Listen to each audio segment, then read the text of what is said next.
Ladies and gentlemen, boys and girls, welcome to the one, the only, and the second last season of the year. Welcome to the EG Evolved RaceFace.Pro GT3 Championship Season 27, and it's round one at the beautiful circuit of Silverstone. We're in for an absolute treat. It's going to be some exciting racing and drivers looking to really shake off the ring rust around the legendary circuit of Silverstone. This 5.8 kilometer circuit, home to the Britcar 24, has been a place to make champions in both single-seater racing, sports car 1-3, which would be sports car, single-seater, and Alton Top Racing. The GT3s are home to here and have been a huge part of it, as it has been also a major staple on every championship for the RaceFace.Pro. Now, 18 corners, 10 to the right and 8 to the left, is going to make life a little bit more challenging for those drivers out there that have to really think outside the box. And we also see a new arrival of teams and drivers up into the Pro and Pro-Am division, and also to RaceFace.Pro. And we're looking forward to seeing what they can do here tonight. With that being said, though, it's going to be an interesting one because we're down to our 15-minute qualifying, and the drivers have already started putting some times on the board. So quick cut over to the track, and there is our first car out on the circuit. That is Henry Platt, trying to stay at the sharp end of the field, looking to make a solid run up and down through the order. Herman Whitner out for the Extreme Sim Racing team, looking to have a solid run as well, with Chris Biermeister following suit in second place. A little further down, Vessel Woda returns in the Mercedes AMG GT3, not changing his car from previous seasons like Harry Duplessis. A little bit further down, Gianluca Pomerozzi is a new name to the grid, and looking forward to putting a solid foot forward, looking to try and beat out some of our topper teams, and also seeing his brother racing in the AM division, which is one step lower than our Pro and Pro-Am. Wonderful to have him out here, and he's going to be racing in the Pro-Am division. Jason Farmer makes his return to the racing scene, back in the Ferrari 296 for the Griffin Sim Racing team. And the Griffin Sim Racing team looking to have a solid result here tonight, not to be caught out. They want to make it dead sure and known that they're in for the fight, up and down through the order.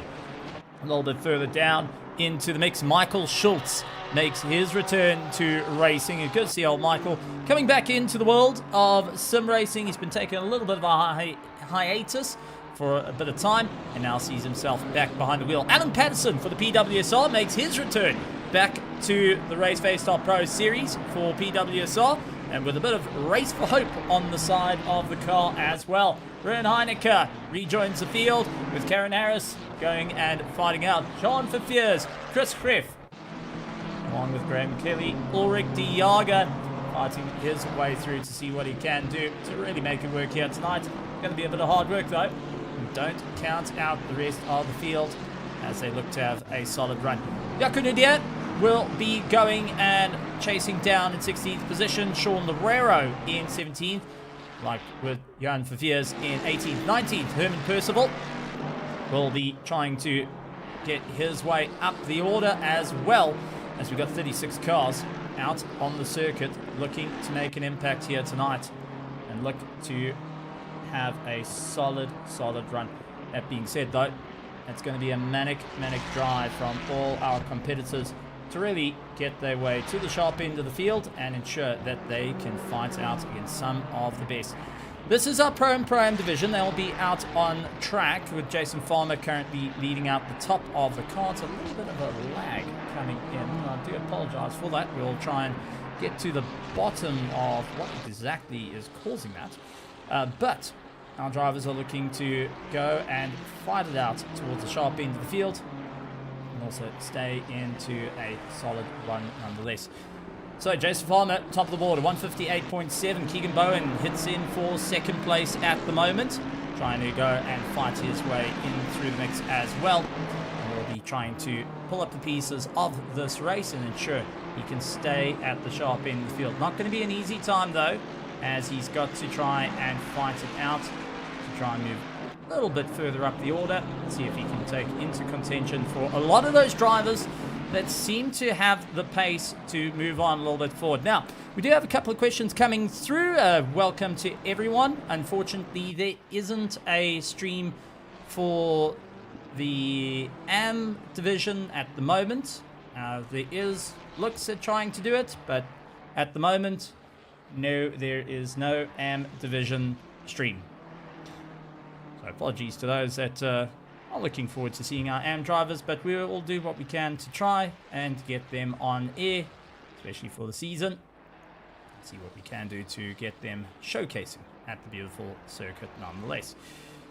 Rightio. That being said, we have got Jason Farmer top of the board. Keegan Bowen hits into second place with a 158.6. Herman Percival holds on to third. Henry Platt holds on to fourth place, trying to chase down as well.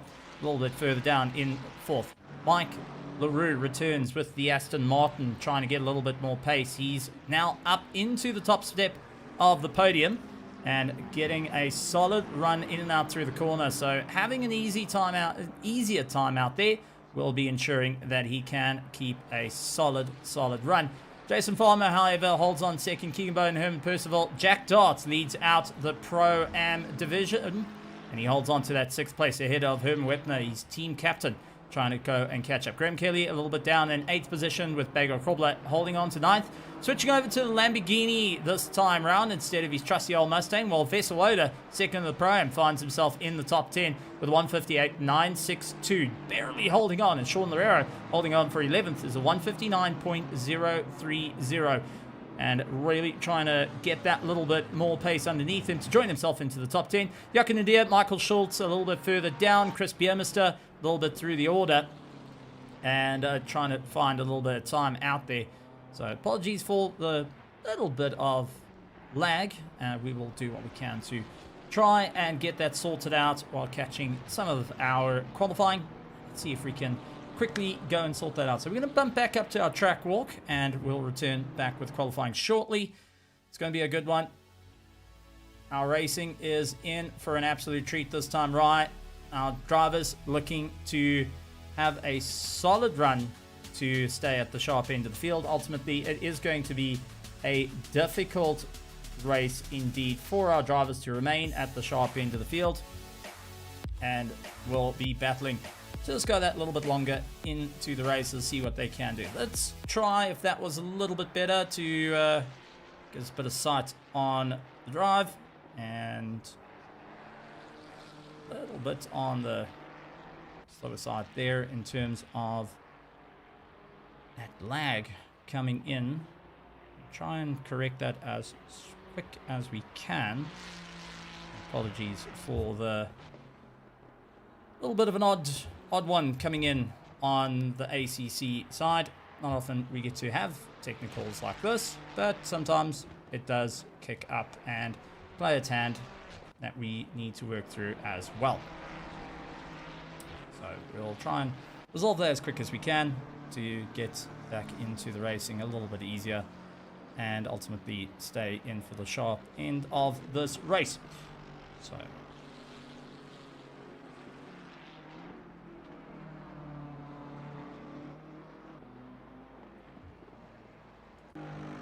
Mike LaRue up into second place, continuing on his drive to go a little bit.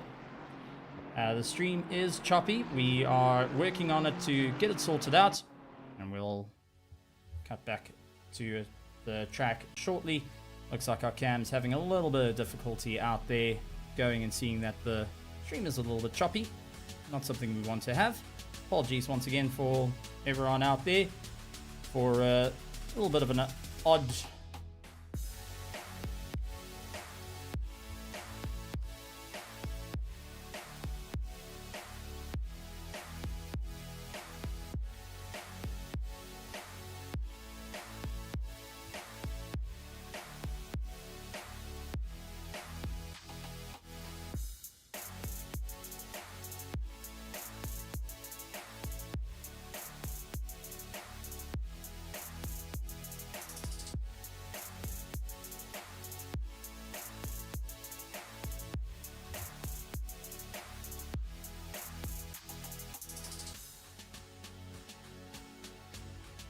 we're just attempting a fix in the background. Apologies, everyone.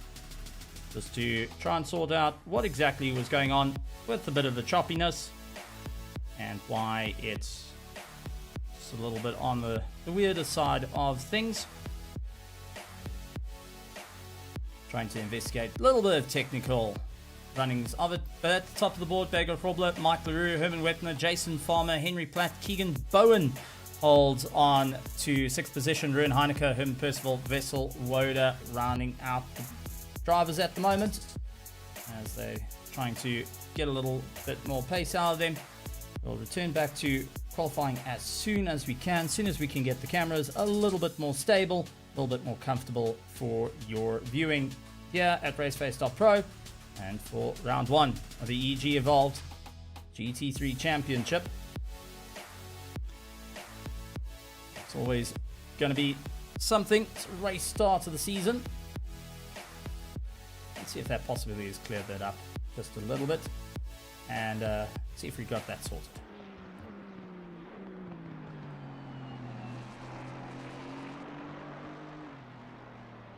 While drivers making their way around the track, everyone trying to give it that little bit and see what they can do. Unfortunately, it seems like as soon as we cut over to the cars, we get that little bit of choppiness coming into play. Apologize for doing so. Working a bit in the background to try and get that sorted out for everyone and try and figure out what exactly is going on with the sim at this stage of the game. So, quick go over, see if we can investigate a bit further into what exactly may be going on and why we are sitting with an absolute nightmare of a choppiness of a race.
Let's see if that works to run a bit clearer.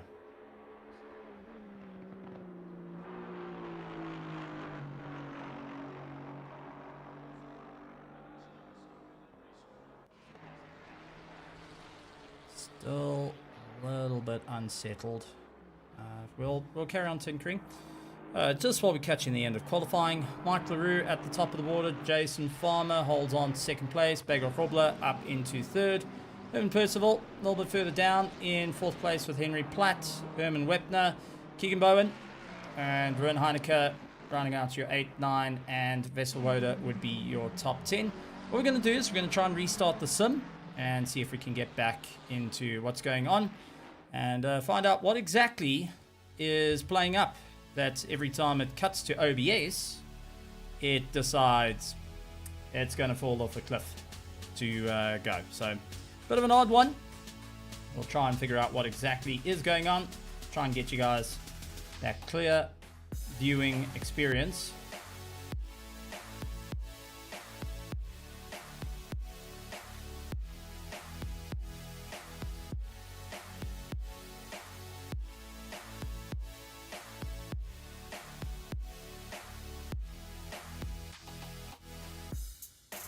Try and get an idea of what is going on with the sim. and why it's arguing with OBS when it goes live. Apologies yet again for the technical difficulties, everybody. We are trying to sort it out in behind the scenes and get us back on track. In terms of VSync, that's off. DLSS, that's off. Frame rate, locked, that's off. Well, that frame rate is locked at 90, so bit of a strange one to kick up the way it has. Once again, we do apologize to everyone to try and figure out what exactly is going on, but we'll get you back in with the racing action shortly here at RaceFace.Pro.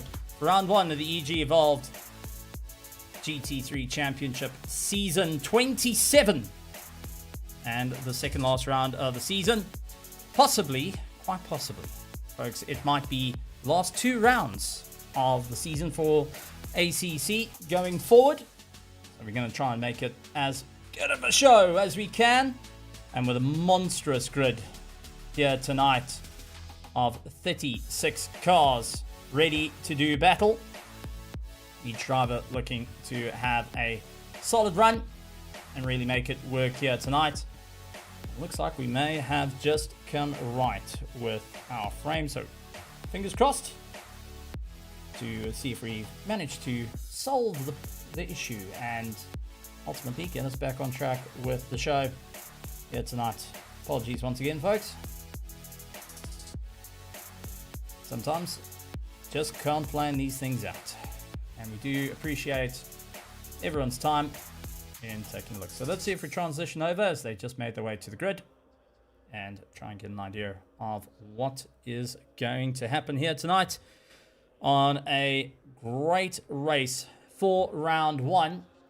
And we'll go through the magnificent grid that we got here tonight.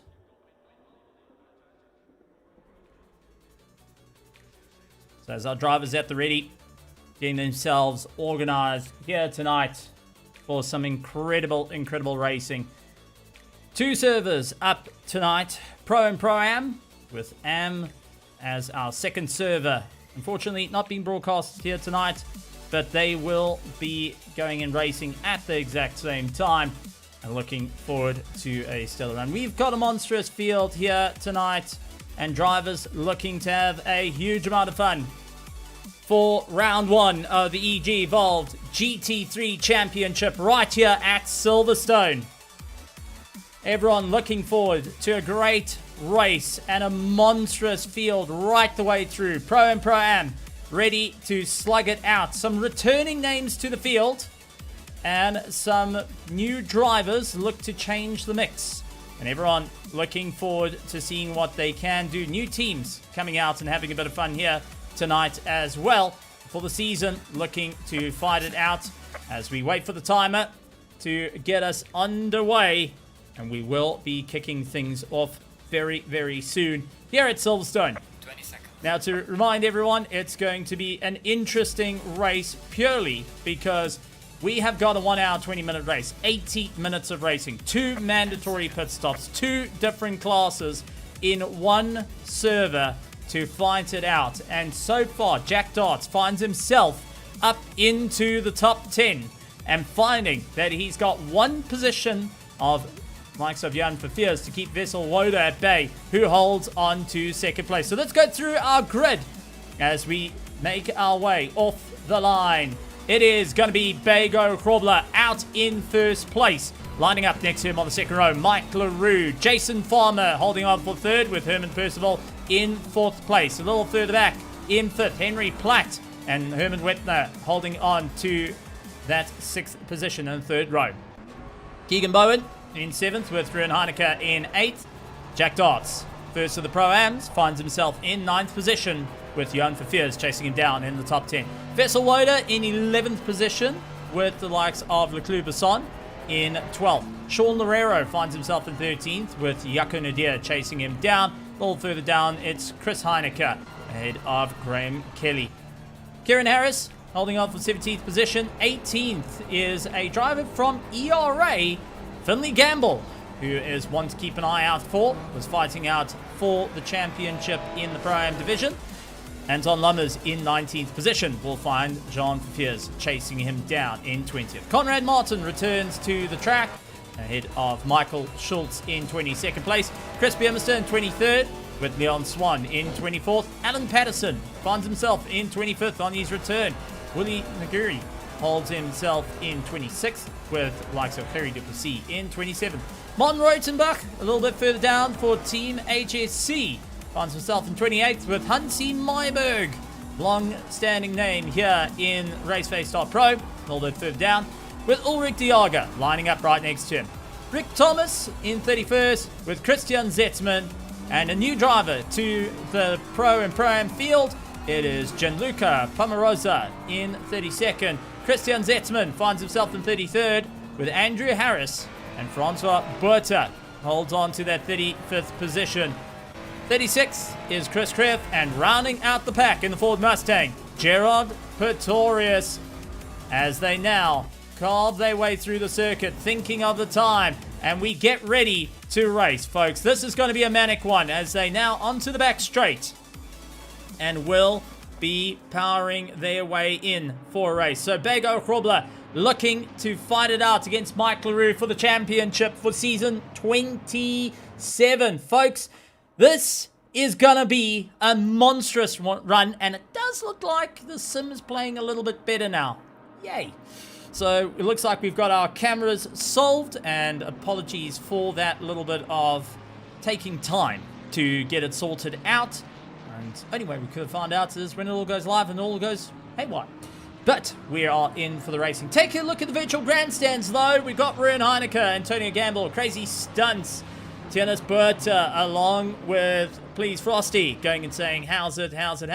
Jared Bacum, who is not behind the wheel this time round, and is now sitting on the sideline. So Jared for Team Wolf, going to be keeping an eye on his teammate, Bego Krobler, going and having a bit of fun out in the top right.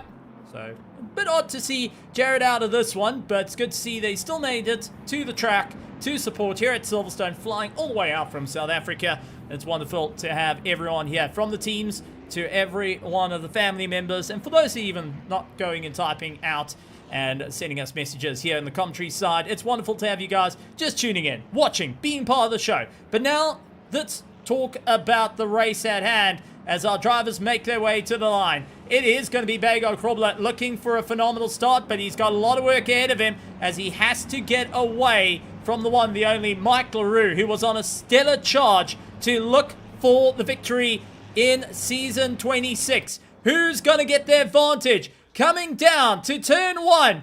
This is it, folks. The first round of the 2027 calendar of the EG Evolved Simulator Rigs as we lights on and away we go. Piling into turn one. It's going to be a phenomenal start from Jason Farmer as Mike LaRue falls down into third. Herman Percival trying to launch his way back up through the order. He's got Henry Platt on his tail as they navigate through Maggots, Beckett's, all side by side, looking clean. No big accidents from what we can see. Conrad Martin trying to hang it on the outside of Willie. Now trying to go down the inside of Alan Patterson. Not quite getting the drive he needs as they all come rocketing onto the hangar straight.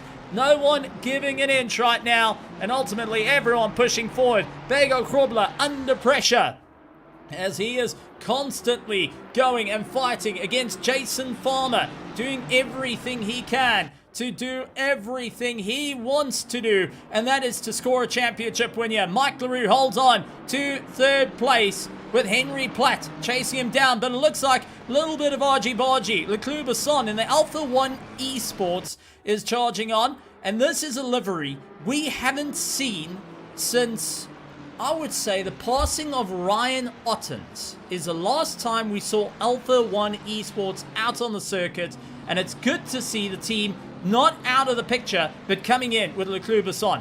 Now, Graham Kelly, that was Yucca Nadir, dives up on the inside, gets the pass done. Graham Kelly trying to have a look for the Raven Motorsports. And now Chris Heineke also involved in the fight as they move on the order. Everyone trying their opportunity to stay what they can do at the sharp end of the field. But Jack Darts currently leads out the Pro-Am, while the Pro, Bego Krobler, going and opening up some room to Jason Farmer that little bit longer. A very, very clean start from all our drivers and still managing to keep a solid run.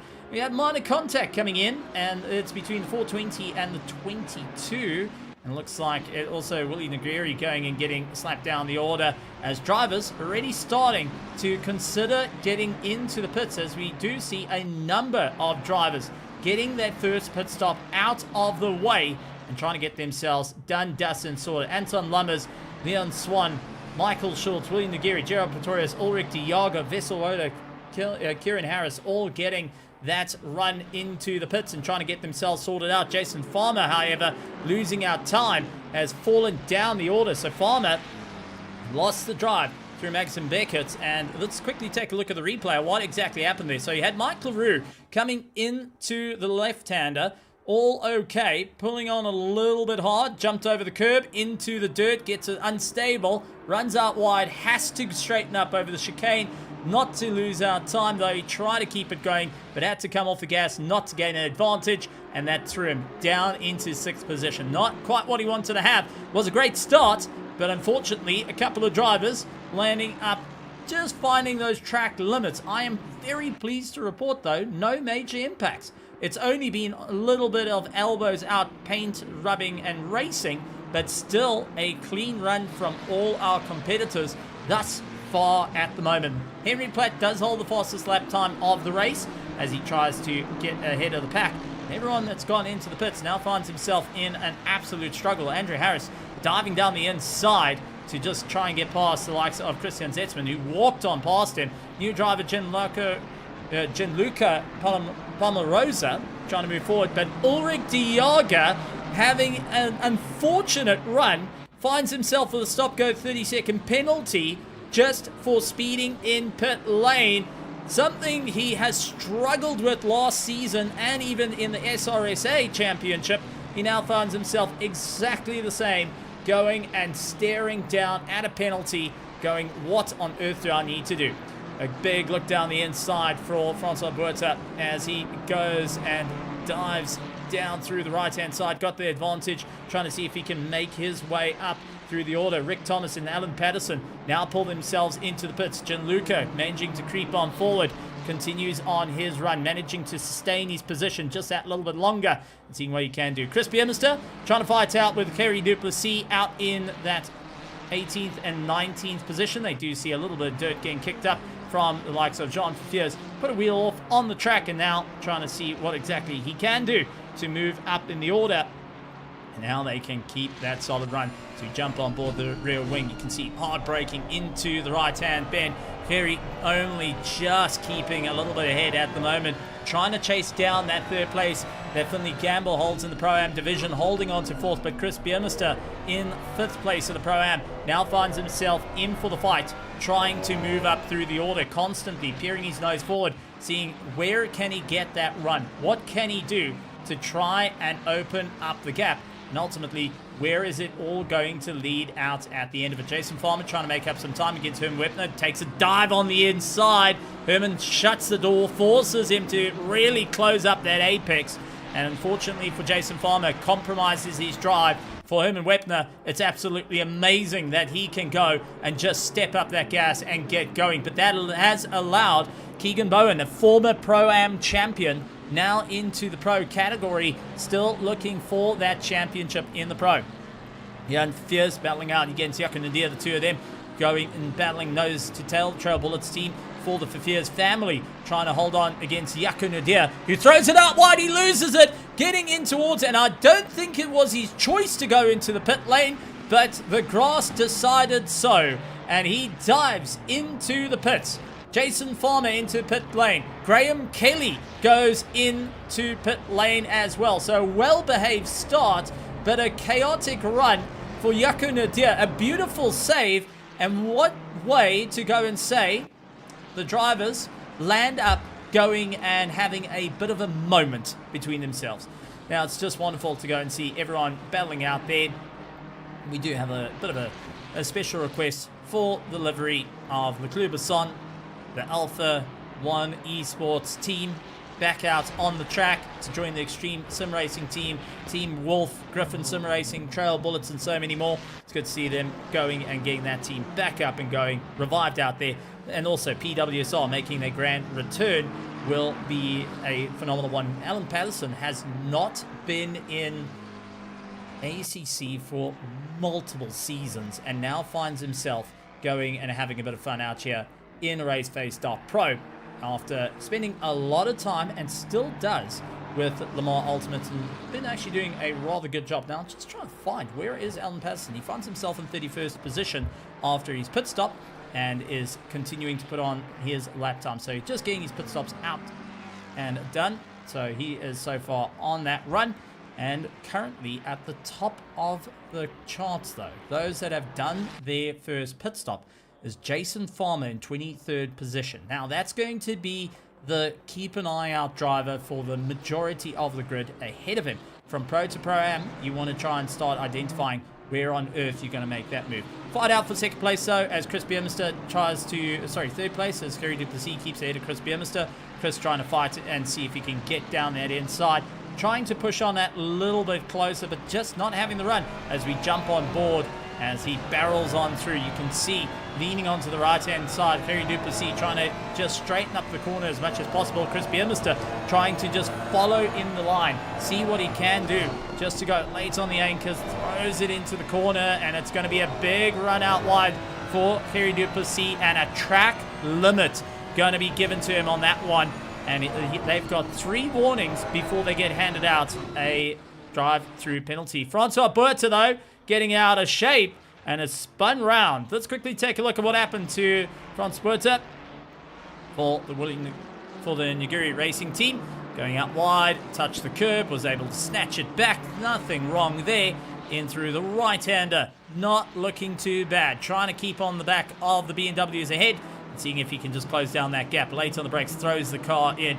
Did the rear just snap? He went over the curb, took it a little too tight, and the rear snapping out underneath him. He was able to save it, a quick 360 to point the car just back up and forward, but not quite how he wanted his race to go. Now finds himself 11 seconds behind this man here, Gianluca Palmarosa, who now chases down the likes of Andrew Harris, slightly up the road from him. The two cars not going and leaving each other's side, continuing to battle on as our leaders just cycle round. Bego Krobler now finds himself 2 seconds up the road from Mike LaRue in second place, who's got Henry Platt in third place. Herman Percival running a little bit further down in fourth. Herman Wepner holds himself in that fifth place. King Bowen in sixth. Got a little bit of company from Ruin Heineke in seventh, but it's first to the Pro-Ams that's hassling the pros at the moment. Jack Dart now finds himself pushing onto the back of Ruin Heineke, trying to see where he can get on by. Heineke decides he's just going to get into the pits, start getting that undercut out of the way, and move on forward. Sean Herrera will follow suit, gaining a position, and will be quite thankful on a clean run. One person that is continuing on a solid drive is Finley Gamble, trying to move his way up through the order. He's got Chris Heineke up the road, and will be trying to see if he can close up to the South African, who's got Leclerc Busson just ahead of him, holding on to that top 10. Finley Gamble holds on second place in the Pro-Am division, with Harry Duplessis in third place, trying to navigate his way through. But it's still the fight on for that fourth position as Chris Biermester and Harry Duplessis continue to fight out, nose to tail, in and out, trying to find that opportunity to move forward. Leclerc dives to the left-hand side as Chris Heineke is going to drag race him down the straightaway, breaks into the right hand, and it does look like it's going to be Chris Heineke with a clear run. Leclerc backing out of it, and instead rather going to tuck into the toe and pull himself along, saving a bit of fuel and also taking a bit of stress off those tires. Exactly what he needs to do to continue on with this race. Now there's one driver I do want to talk about, got a stop-go 30-second penalty, but is still out there, Ulrich Diaga, despite a minute and a quarter down on his closest competitor of Harris. He is still slugging it through to the end, gonna be making up a bit of time, and also trying to see what he can do to make it work for him. You got to be in it to win it, and if you see the green, you got to see the checkered. That is my words I constantly say and irritate people with, and at the moment we're getting to see it. William Naguri trying to put a bit of pressure on Chris Kareth. They're a little bit ahead. Both have gone through the pits, and now both in the Ferrari 296s.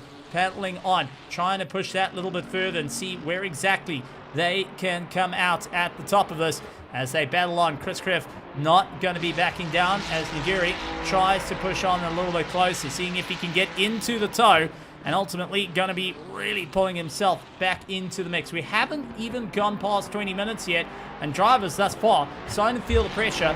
The grid has opened up a bit, but I do think drivers are just taking it a little bit easy and just biding their time of when they can strike. Duplessis and Beermister fight it out for that 13th and 14th position, and also for class position as they continue on. Chris Beermister a little bit unsteady there on his internet connection, a quick flicker he's got to just keep an eye out for, and I know the team will be radioing back saying, okay, we just need to keep an eye on that, keep the drive going.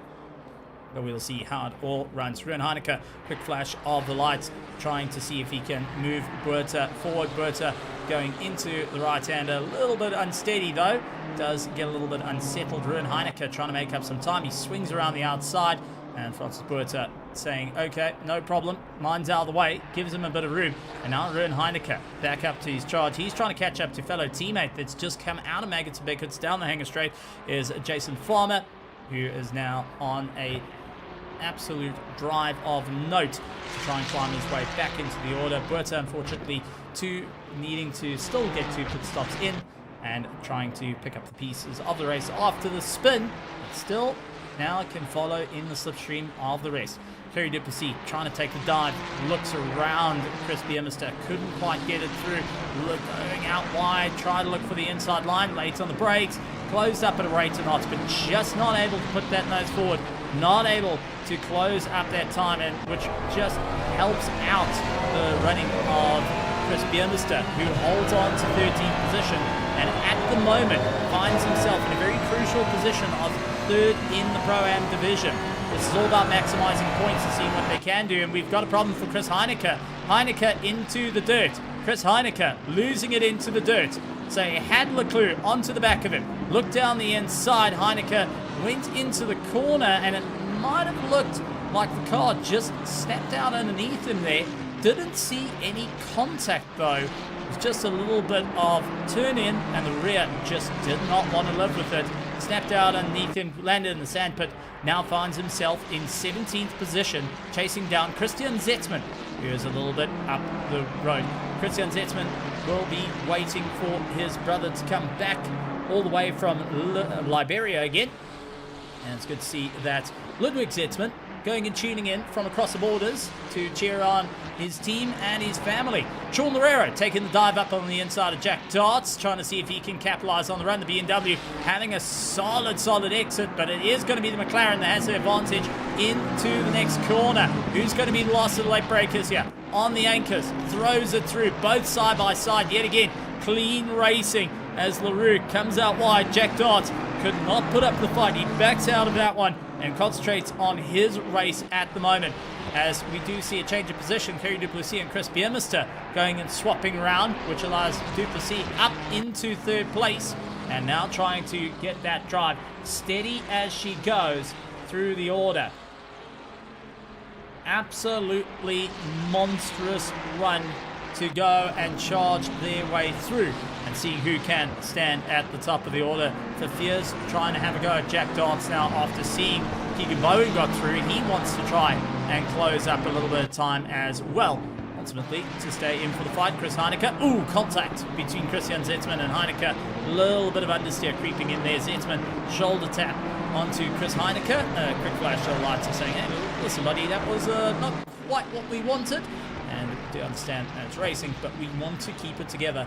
No one wanting to bin the cars. Oh, we just cut across to see Chris Beermister losing the rear end of his car. And unfortunately, that spun him into the dirt, costing him a few positions as he drops down to 18th overall, and now gets to verse Gianluca right onto the back of him. This is going to be a difference in strategy call now to try and make up a bit of time. Christian Zetzman loses out of position to Chris Heineke, who gets at that run down the straightaway, trying to make his way through. Christian Zetzman currently finds himself in a very advantageous spot of 5th overall, and trying to find that little bit of time. Can look for an undercut, possibly on the rest of the field. We've seen small mistakes coming in. Grip not holding on as much as drivers would like. And it's costing them a fair chunk of time. Young Fierce trying to push on to Jack Darts a little bit more. Under pressure from Sean Herrera as well. So he wants to try and clear past Jack Darts without losing time to Sean Herrera and the Club Basson, who now go onto the back of the train. Trying to see what exactly they can do to stay in the fight. And ultimately, it's going to be nose to tail on the way through. Who's going to have that little bit more of a push? Hard onto the brakes as Jack Darts managing to keep that right through the order. Sean Herrera trying everything he can to stay in for the fight. With Club Basson right behind him. Finley Gamble joins on for a bit of fun. And Finley Gamble, second in the Pro-Am, now can see Jack Darts ahead of him, getting pushed out wide by Johan Fierce. The more that Johan Fierce fights out against Jack Darts, the more these two can brawl out elbow to elbow with one another, the more that Finley Gamble has an opportunity to go and strike for that first place. For Fierce, down the inside, late on the anchors, throws it down on the inside of Jack Darts. He does get it done through the left-hander, slams the door on the right, understeers out. Jack Darts trying to push the nose forward, couldn't quite get that drive and lost out the position, but now falls into the clutches of Sean Herrera, who has a go at him. Into the toe, down the straightaway. 9 laps into the race thus far. None of these drivers have done their first pit stop, and already a big problem coming in. Huge problem for Fierce and Jack Darts. For Fierce and Jack Darts landing up, losing it, and I do suspect it was the rear stepping out on Fierce over the curb, bounced over, and Jack Darts nowhere to go, right into the side of him. The 3 managed to get through, but Jack Darts was just left to get an absolute hammering and falls down the order. For Fierce, too tight through the right-hander, bounced over the curb, unsettled the car, and found himself down the order. Now Jack Darts trying to put the pressure on Hansi Myberg as Chris Heineke trying to have a go at him. Goes in front of Chris Heineke. Heineke swaps to the outside. Myberg locks down the inside line as Jack Darts tries to swing around. He looked to go up and under. Couldn't quite get the drive, and it's contact. Heineke, huge impact to the wall. Huge impact into the wall for Heineke. Quick look from our helicam of what exactly happened there. Jack Darts slings it through. Heineke puts his nose forward, and Jack Darts, I don't think, realized that Heineke was putting his nose to the rear left, and unfortunately saw Heineke into the wall with substantial damage to his car. He's just trying to limp that car back to the pits, parks it into the kitty litter, and as the field comes through, tows the car back. And unfortunately, that sees our first tow back in the race. And Chris Heineke, unfortunately, knocked just across the nose. That spiked him into the wall. A little bit further back, a battle going on is Chris Griff and William Naguric managing to fight it out. These two still going and sharing a bit of paint with one another, trying to push that a little bit further up the order. And ultimately, it does look like it's going to be a solid run for Griff as Willie, a little bit further down, made a critical mistake and lost out the drive. Sean Herrera trying to catch up to Finley Gamble, who now leads out the Pro-Am division after Jack Darts' unfortunate runs with Johan Fierce, and also Chris Heineke now finds himself a little bit further down the order. That has promoted Kerry Duplessis and Martin Rotenbach up into second and third as they throw the car down. You can just see Martin Rotenbach just absolutely utilizing every bit of slip angle he can and more, abusing the set of tires as much as possible. Jason Farmer, who originally was leading out those that have done the pit stop a little bit early on, now finds himself up into 19th. You go back 4 laps and he was finding himself in 23rd, now snapping around as Gianluca gives him a little bit of room, says, all right, buddy, you got the drive, go, go, go. Now it's my turn to play a little bit of catch up and see where I can get a bit closer to the Pro-Am division of Chris Biermeister, who holds on to that 17th overall at the moment, trying to push that a little bit forward. Chris Biermeister looks around the outside of Harris. Harris locks down the line. The Midnight Racing South Africa BMW not backing out of the fight. Continues to go and put his nose forward, trying to see where exactly he can keep the momentum. As we down to 58 minutes of the race, drivers will start to consider what's the options with that first pit stop. We've seen in the past drivers get halfway through the race before they get in the box and then try a late stop towards the end of the race. But with a monstrous field like this and everyone trying to shake off the ring rust, is that still a viable opportunity? Is that a viable idea? Is this going to be one that they will need to think about? But it's also one that's repeated season after season, and drivers have gotten used to that fact. They know they're in for the race here. They know what they need to do. Hansi Myburg, however, landing up wide. The Kaboo Racing team formerly was part of the Pandacity Racing team. I'm not quite sure if he's still racing for Pandacity. It's good to see Hansi Myburg back out on the track after a very long time out of the seat. Jack Darts up into 12th. Hansi Myburg finds him, Jack Darts in 12th. Hansi Myburg finds himself in 13th, with Christian Zetzman now putting a bit of pressure to see if he can move up through the order. He wants to try and get a little bit of time back to Jack Darts, who will be sporting a bit of damage to the nose of his car. Side by side for Chris Biermester and Gianluca Pomarosa as they come through. Pomarosa not going and losing out a bit of time and trying his best. So Chris Biermester managed to get the run that little bit further up the road and continue on the way through. Sean Loureiro keeps the pressure on to the back of Finley Gamble, saying, right, we know each other from Evolution Racing Academy for our Sunday Championships and our Master Series. It's good to see him going and having a bit of fun here at RaceFace.Pro, one of our international runners, Finley Gamble, and now getting to fight it out against not only a driver that he knows of, Sean Loureiro, but also a driver he doesn't know and a livery he's never seen before, of the Alpha 1 Esports. And this is a bit of a throwback to what happened back in the day, RaceFace.Pro history, as we had the Genesis, Genesis Esports, the Hybrid Academy, the Team Wolf, the and so many more.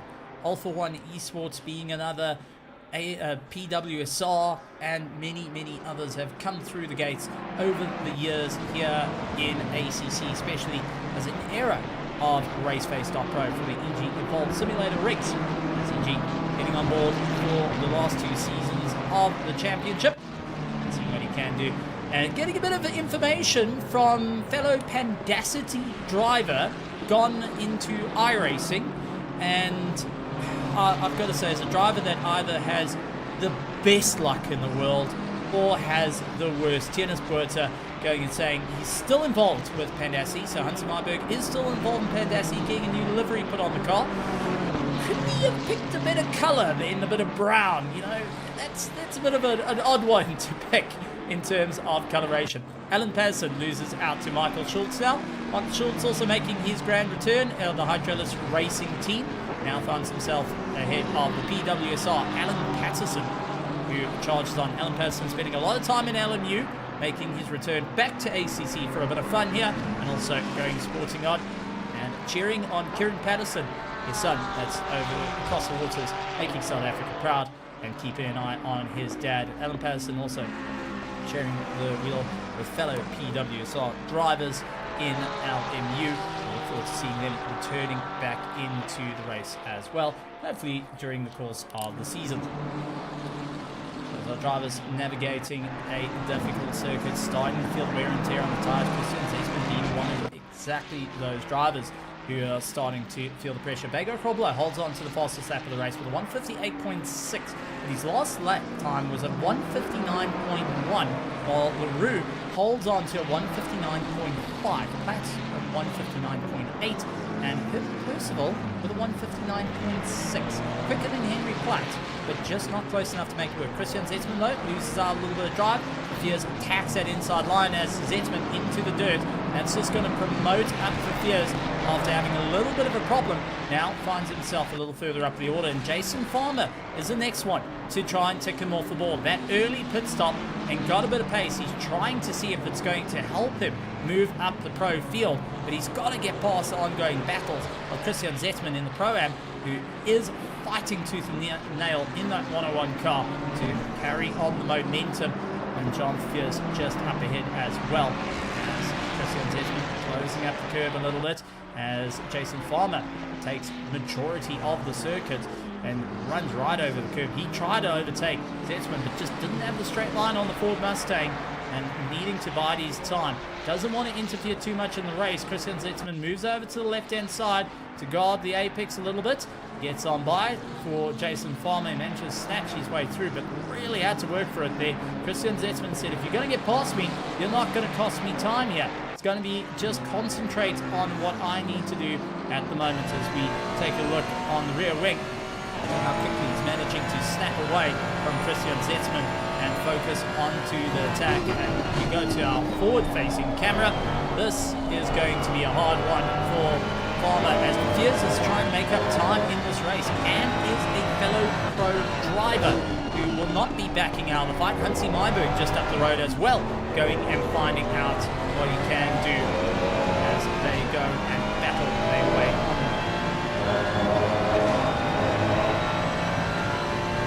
Great racing from our competitors, pushing that a little bit more, trying to find a bit of time, and getting a bit of word in from Dennis Berta on Hansi Myberg's colours, just for something of a bit of an interesting one. Magnussen Brown came from the practice on Magnussen Beckett's, and it's actually white, so fair enough.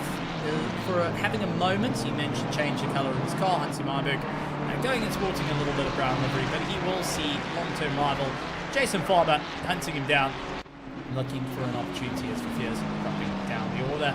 Now we'll need to try and pick up the pace and see where exactly he can find out that little bit of run and see if he can try and pull himself back from the brink after a disastrous start. Gerard Pretorius a little bit further down for the Griffin Sim Racing team, outbreaking himself against Rick Thomas of the Extreme Sim Racing team as they fight on. Extreme Sim Racing going and sporting their same livery, but you'll notice there's something a little bit different to the nose, and that is purely because Jutech has now come on board as a sponsor for the Extreme Sim Racing team and now find themselves racing out in ACC as hard as they can. Audacity finding themselves on ACC with Hansi Myberg. I'm sure there is down in the AM division as Hansi Myberg finding out exactly why he put the colours brown, launching himself off the road and minding out of the way of Jason Farmer. That's one way to do it.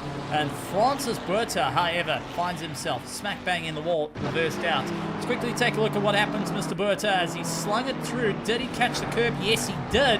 It spat him out and just managed to survive not smacking the wall with the rear wing and is able to just trundle out a little bit better and see where he goes. Bago Krobler, a little bit of free air ahead of him, finds himself 3.8 seconds ahead of second place Mike LaRue of the Green Speed Innovations VXR, and Henry Platt of the Moscow Motorsport trying to catch up in third place, and will be having his brother shouting from the rooftops telling him to go faster. PXN Racing, Herman Personal, trying to make up a bit of time as well.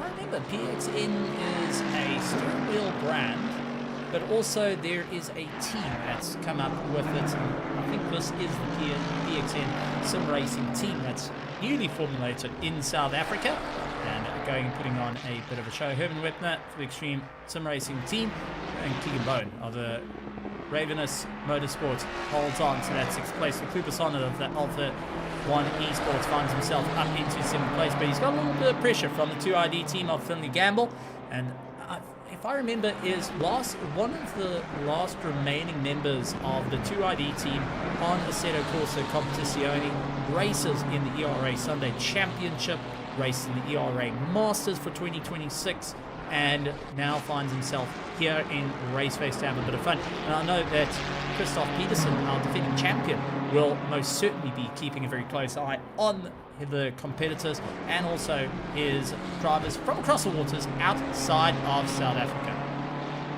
And this is going to be a manic race for the drivers and see what they can do to go there a little bit longer, to have a little bit of fun and ultimately push on a bit further into this.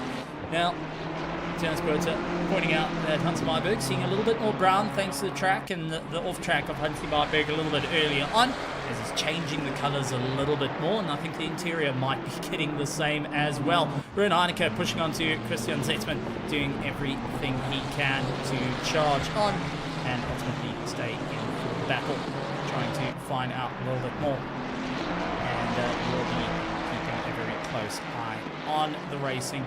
Heineke looking to get right into the back of Zetzman, tries to see if he can peer for the inside line, couldn't quite get that drive as yet, ultimately waits about that a little bit longer to see what he can do in terms of special events. There's a couple I'm looking at to have a bit of fun, not out of the seat just yet, just finishing up a couple of projects, but enjoying the racing here at RaceFace.Pro for round 1 of the EG Evolve Simulators Season 27, the second last season of the year for 2026, as one of two servers, our Pro and Pro-Am, that are out on track. The Pro is your white borders, the red borders is your Pro-Am drivers who are looking to stick it out that little bit longer, see what they can do to really move up the order, and considering the fights that are on as well, there's going to be some exciting times as we do see Ruben Heineke diving down into pit lane to get his pit stop done and dusted.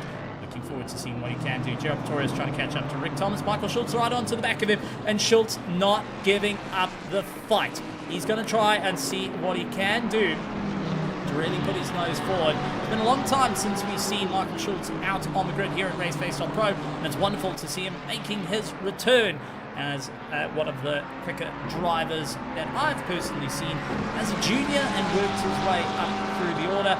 Gerald Pretorius looking to fight his way through. Rick Thomas as well, going and keeping his elbows out in the race. And despite this being a race for 26, 27, 28th position, with Gerald Pretorius and Michael Schultz sitting in the Pro-Am division, these drivers are fighting out tooth and nail, trying to absolutely one-up each other as you see more pit stops creeping in. Ruben Heineke dived into the pits. Jakub Nadir going and diving into the pits. But everyone keeping an eye on this man right here, Jason Farmer, who holds on to the lead of those that have done their first pit stop. Now, interesting call coming in. Ruben Heineke, the Griffin Sim Racing team, making the call to clear all the pit stops before the end of the first, before halfway point. He's at 46 minutes and 10 seconds, and the only driver that's decided to get all his pit stops out of the way and going and fighting on that little bit more, ultimately to carry on the climb a little bit more. I do know that there's going to be a bit of an interesting one from the gamble, trying to keep Sean Herrera at bay and trying to fight on the Kluberson, fighting out yet again, holding on to that 7th position. Last time out, we've seen him good couple of seasons ago with Alpha One Esports. Unfortunately, the team then took a little bit of a hiatus, but Kluberson now sporting the Alpha One Esports, returning to the circuit. And it's wonderful to see the team reignited for it. And it would be nice to go and see things like the White Rabbit Gaming of old to return, and many, many others to come back into the mix as well. Maybe even seeing that Turnus Berta finally got a livery for his car in iRacing. He might be able to make enough time to make a livery for Huntley Myburgh just to go that little bit quicker. Who knows? It took him only a season and a half, and well, just about most of the year to get a new livery out on his car. Been keeping an eye on Werner Skuman, head of the Pandassi Esports, who is cheering on from the sidelines and supporting the team. The Raven Mac team sniff with care, getting Jason Farmer taking a deep whiff of it as he barrels on through, getting the pass done and dusted. Farmer up into 12th, now sets his sights right onto the back of Martin Rotenbach of Team HSC. These two know each other rather well, and I don't think Martin is going to fight too hard against Jason Farmer, but he's going to choose when Farmer can try and put his nose forward, as Jack Darts is right up against the back of him, trying to find an opportunity to move up through the order and ultimately see where he can try and snatch a position. Now, big call coming in. Mike LaRue into the pits. That promotes Platt and Percival up a position. Herman Wetner now finds himself up into the top 5. LaRue into the pits, trying to see if he can do the overcut on Jason Farmer to see if he can get that pit stop out of the way. They have to put at least 1 liter in the car, stop square in the box, not without it getting jacked up, moved, put down and jacked up again. That will count as no pit stop, and unfortunately will cost them a bit of time. And they have to make sure they square to do it. Absolutely amazing, and huge amount of racing coming out from the drivers to push that a little bit more here in the world of ACC, as ACC is toning down a little bit, but our drivers still turning up the heat for the EG Evolve Simulators RaceFace.Pro GT3 Championship Season 27, round 1 here, and it's going to be a little bit different. We've got an 8-round championship, and we're working with ERA, which is Evolution Racing Academy. They are our community partners from across the waters, much like Monday Night Racing, going and working with them for the remainder of the year, where ERA is going to be moving over to AC Evo, Rumor in the Water, and this goes out especially to Ludwig Zitzman, who asked a bit of a question. May see a transition over to AC Evo, and also we will look at the return of LMU back to the world of RaceFace.Pro, and there's a bit of talk as well as iRacing returning back to the world of RaceFace.Pro as well. So plenty of racing to come, and plenty of racing to be a part of. And I know a good couple of drivers and teams looking to march their way forward and trying their absolute best. Jared Pretorius swings it around the outside for the Griffin Sim Racing team against Rick Thomas. Rick not backing out of it. Doesn't want to become yet another meme on TikTok. He's going to try and keep it all together. Dives down the inside. Jared Pretorius getting it side by side. Beautifully done by both drivers. Rick Thomas, however, goes a little farming, trying to hold against Jared Pretorius as they swing around. Still side by side. Rick Thomas managed to go and hold the line, but Gerald Pretorius went out wide, and that will be a warning for track limits that he's picked up. He threw the car out wide, and it's cost him time. Sean Marrero now bails into the pits. Finley Gamble gets right onto the back of Leclerc Basson. He's got no pressure from Sean Marrero, who tries his best to get ahead of the pack and see where exactly he can filter out. Jason Farmer now finds himself 1 car space between Mike LaRue. He's got Vessel Woda, a lapped car that he's going to have to clear past. Vessel, keeping it all together, is in his own race, and he will be keeping an eye on the relative, keeping an eye on the rearview mirror and trying to spot out what's going to be the best opportunity for him. The rule is the blue flag is an information flag. It's not a get out the way, jump out the way, I'm coming through flag. Not like Formula 1. It's hold your line, be predictable, and don't fight the passing car through. It is up to the faster car to safely pass you as well. So it's good to see that it's turning into a solid run between them. Mike LaRue trying to reclaim a championship. Now, we have seen the VXR team get up towards the top many times before in the past here at RaceFace.Pro, but just hasn't had that little bit of luck to capture the gold. But now try and see what they can do to go for it yet again. We're so close into capturing the gold, now finding an opportunity to move on forward. Unfortunately, teammate not in with him as well.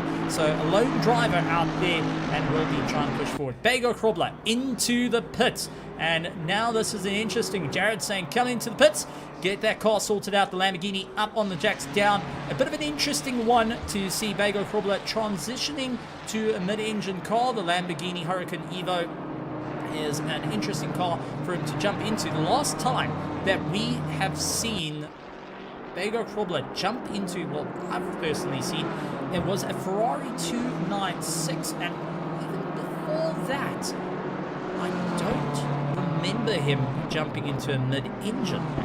It's always stuck with the front engines, the Aston Martins, the BMW M4 GT4. It's been the go-to cars for him. So to see him choosing a completely different car and seeing if it's going to help him out in the race, taking the gamble on the season a little bit more, which was quite interesting to see how they can go. Henry Platt takes over the lead of the race. Keegan Bowen, finds himself pointing the wrong way around, having the rear kicking out underneath him. Let's quickly take a look at a replay of what happened. So he was trying to find a way past, by the looks of it, on one of our back markers. He understeered out, clipped, and unfortunately saw himself getting turned around. Not ideal circumstances and not what he wanted to have. And that was up against the 73 and not going and losing out widespread of time there. Gerald Pretorius, who was keeping predictable, opened up the line. That little touch, it just spun him around, and that was all she was doing, finding out in the pack. Now, I do want to go and point out, because it was talked about by one of our amazing people in the grandstands, Lloyd, big shout out to you, pointing out the only Merc in the grid is Vessel Woda, which is a car that he's kept with for a very, very, very long time, developing and trying to keep that run up through the order. We've got 2 Aston Martins, and as far as I'm aware, and looking at my entire sheet, we've got 1 Porsche, Michael Schultz, this season, opting to be in the Porsche to see what he can do. He's the only lone Porsche out there, and Bego Krobler in the Lamborghini. So we got 3 cars that no one can go and say they haven't tried something unique.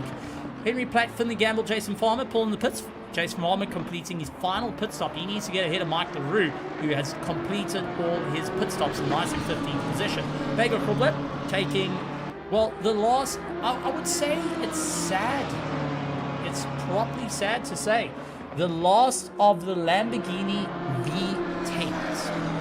And that's because Lamborghini has now transitioned over to, I've got to say this with absolute glee in the voice. Come on, learn how to lie. Learn how to lie.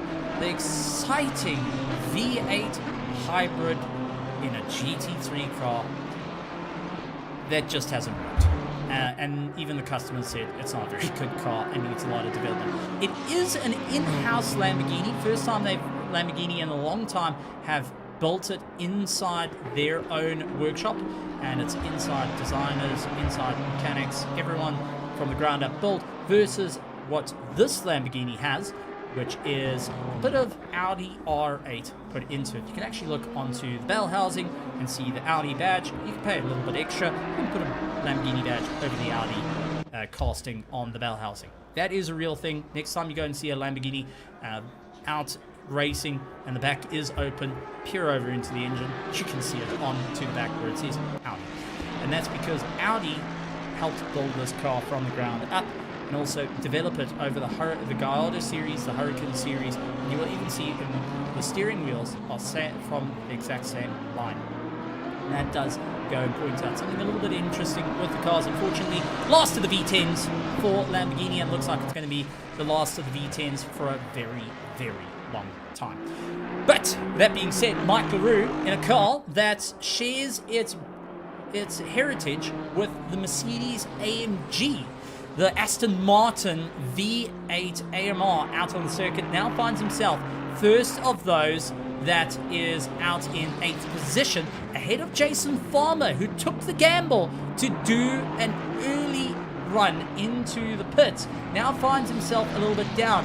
The turbocharged V6 trying to chase down Mike LaRue of that absolute monster of Mike LaRue's Aston Martin V8, trying to grumble its away, and sounds like a polar bear drop kicking a penguin into the ocean is the only way I can describe it in person. An absolute behemoth of a car.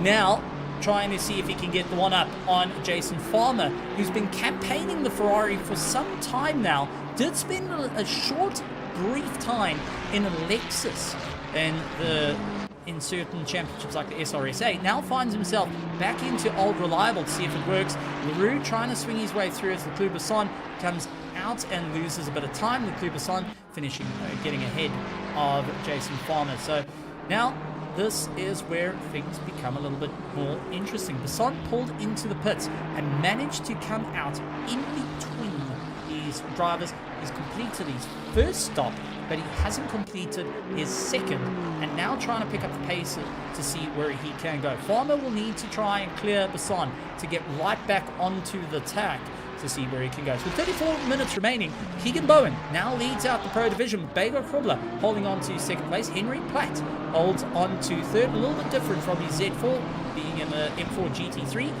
And Herman Wepner holds on to fourth place with rounding out your top 5. Sean Loureiro holds on and chases his way through. Finley Gamble leads out the Pro-Am division, while Jack Darts, managing to recover some time after disastrous luck, finds himself in second place of the Pro-Am into the top 10, but under pressure from Harry Duplessis, who's been putting his nose forward. Harry's not hanging around this season. Oh, as we cut to the camera, he puts it into the dirt, gets a little unsteady there. The Kramadulis racing machine learning all sorts of languages as he bounced over the curbs, and now Martin Rotenbach having a shot at him, who currently lies fourth of the Pro-Am division. Christopher Bienister holds on to the top 5 a little bit further down. He's just playing a little bit of catch-up to Ron Heineke and Herman Percival that run a little bit further up the order. 36 cars remain, one car in the pits, and that is Ulrich Diaga trying to serve his final pit stop. Remember, he had to serve a stop-go 30-second as well for speeding out a pit lane, which has dumped him down the order. But it's good to see the Griffin Sim Racing team keeping to the fact of you got to see it through to the end. You got to drive and make it all the way to the top. Yakinadir fighting out against the likes of Andrew Harris, who's just managing to keep that Midnight Racing machine just ahead. And I do think his teammate of likes of Gianluca down in 23rd position will be going and saying, come on, just keep it a company there. Harris going a little bit wide into the dirt, got a little bit unsteady. Yakinadia came off the throttle to give him a bit of room. Now looking to try and get into the fight, but that's allowed Christian Zetzman to play a little bit of catch up as well. Alan Patterson and Chris Kreeft now dive into the pits to get themselves sorted out. Alan Patterson and gets himself there. And I do want to point out, and for everyone out in the virtual grandstands as well, we've got to say a special congratulations to Alan Patterson for tying the knot of recent. So, Alan, congratulations. And from all of us here at RaceFace.Pro, from myself, who got to learn a bit of commentary back in the day, and still yet to try and get a little bit faster and become the fastest commentator on air, well, still going to have to wait. Alan Patterson, congratulations on tying the knot, and I hope that you have a absolute awesome time. Good to you. So just a shout out there. Had to do it. Really had to do it. Good old friend of our RaceFace.Pro team. Bagel Krobler now finds himself back into first place as Keegan Bowen pulls into the pits. Henry Platt bounces up into second place. Herman Wepner will find himself scooting up into third as well. Solid run for the Extreme Sim Racing team, and what a way to put the nose forward as well. And going and finding out what they can do. Now we are getting a little bit of information from the team, the Griffin Sim Racing team, gotta love him, going and giving us a bit of insight as Ulrich Diaga landed up getting a stop-go 30-second for speeding, but not to his fault. He was rear-ended, which bounced him, unfortunately, a bit forward and causing that solid 30-second penalty he needed to serve. It's good to see he's still out there, but I can bet a bit of frustration. And big thank you to Chris Heineke shouting out there and giving us a bit of insight. One person who is going to be kicking himself was a driver on for a top 3, now finds himself going a little too fast out of pit lane, got into second gear, and now stop-go 30-second handed out. That's our second stop-go 30-second we've seen all race. Keegan Bowen now down into fourth position will have to serve a stop-go 30-second on his next pit stop. I mean, this is not what he wanted to have. And after building up that bit of momentum, now finds himself a little further down from where he wanted to be. A solid run from Ron Heineke, though, as he tries to battle against the HSC car of Martin Rotenbach, who keeps a solid drive in and out through the corners, not putting a foot wrong at the moment, but is getting hunted down from Heineke, absolutely battling his way through it. Martin Rotenbach now just taking a look off the rear wing. You can see how Ron Heineke trying to close up the gap. They're in two different classes, but it's racing spirit. You want to try and race everyone, as it's a big look down the inside and Heineke shoved his nose forward, made dead sure he was going to get that pass done and dusted, locked it in, and continued on the charge. A solid run on his part. Now finds himself up into 12th and cleared Martin Rotenbach. Next on the line, though, is going to be Thierry Duplessis, and Martin Rotenbach will want to keep as close as he can to try and pull himself along. As third place, Thierry Duplessis will now have to try and think, do I fight the pro driver and lose a bit of time? Do I let him go and possibly have the run of Martin Rotenbach at me, or am I going to keep my foot firmly in it, because I'm only 3.5 seconds behind Jack Darts, who holds on to that second place in the Pro-Am division, trying to climb his way back into the mix. After a disastrous run, he finds himself back into the podium position, but yet trying to pull it from the brink. Mike LaRue holds on to those that have completed all their pit stops, with Jason Farmer right on his tail, trying to move forward. Jaco Nadir trying to lean onto the back of Harris, try to look for the inside line, peered in, couldn't quite get past. Right on the back of him, Christian Zetzman now going and licking his lips on this one, seeing an opportunity to try and move forward in this race, trying to see what's going to be the game plan here. And it's an in and out through, as we do see a big look down the inside for Jaco Nadir, as Harris had to try and keep his foot on the gas. He does manage to go and give it everything he can. Now, Jaco Nadir has no more pit stops, so this is just costing him a bit of time on everyone that has already completed their pit stops. He dives down the inside as they both bottom out into the right-hander. Harris dropping down into that 18th position will now have Christian Zetzman sitting right on his tail, as Jaco Nadir managed to get on by. He tries to go in on the attack yet again, couldn't quite get it done, and still pushing on forward, trying to see where exactly he's going to continue on with this race. Some solid racing thus far, drivers trying everything they can, and ultimately moving on the order. Now, we've got to talk about those movers and shakers in the race, because man oh man, we've had some serious climbs up and some serious fall downs. Starting off with our highest climber of positions, the hardest charger out on track.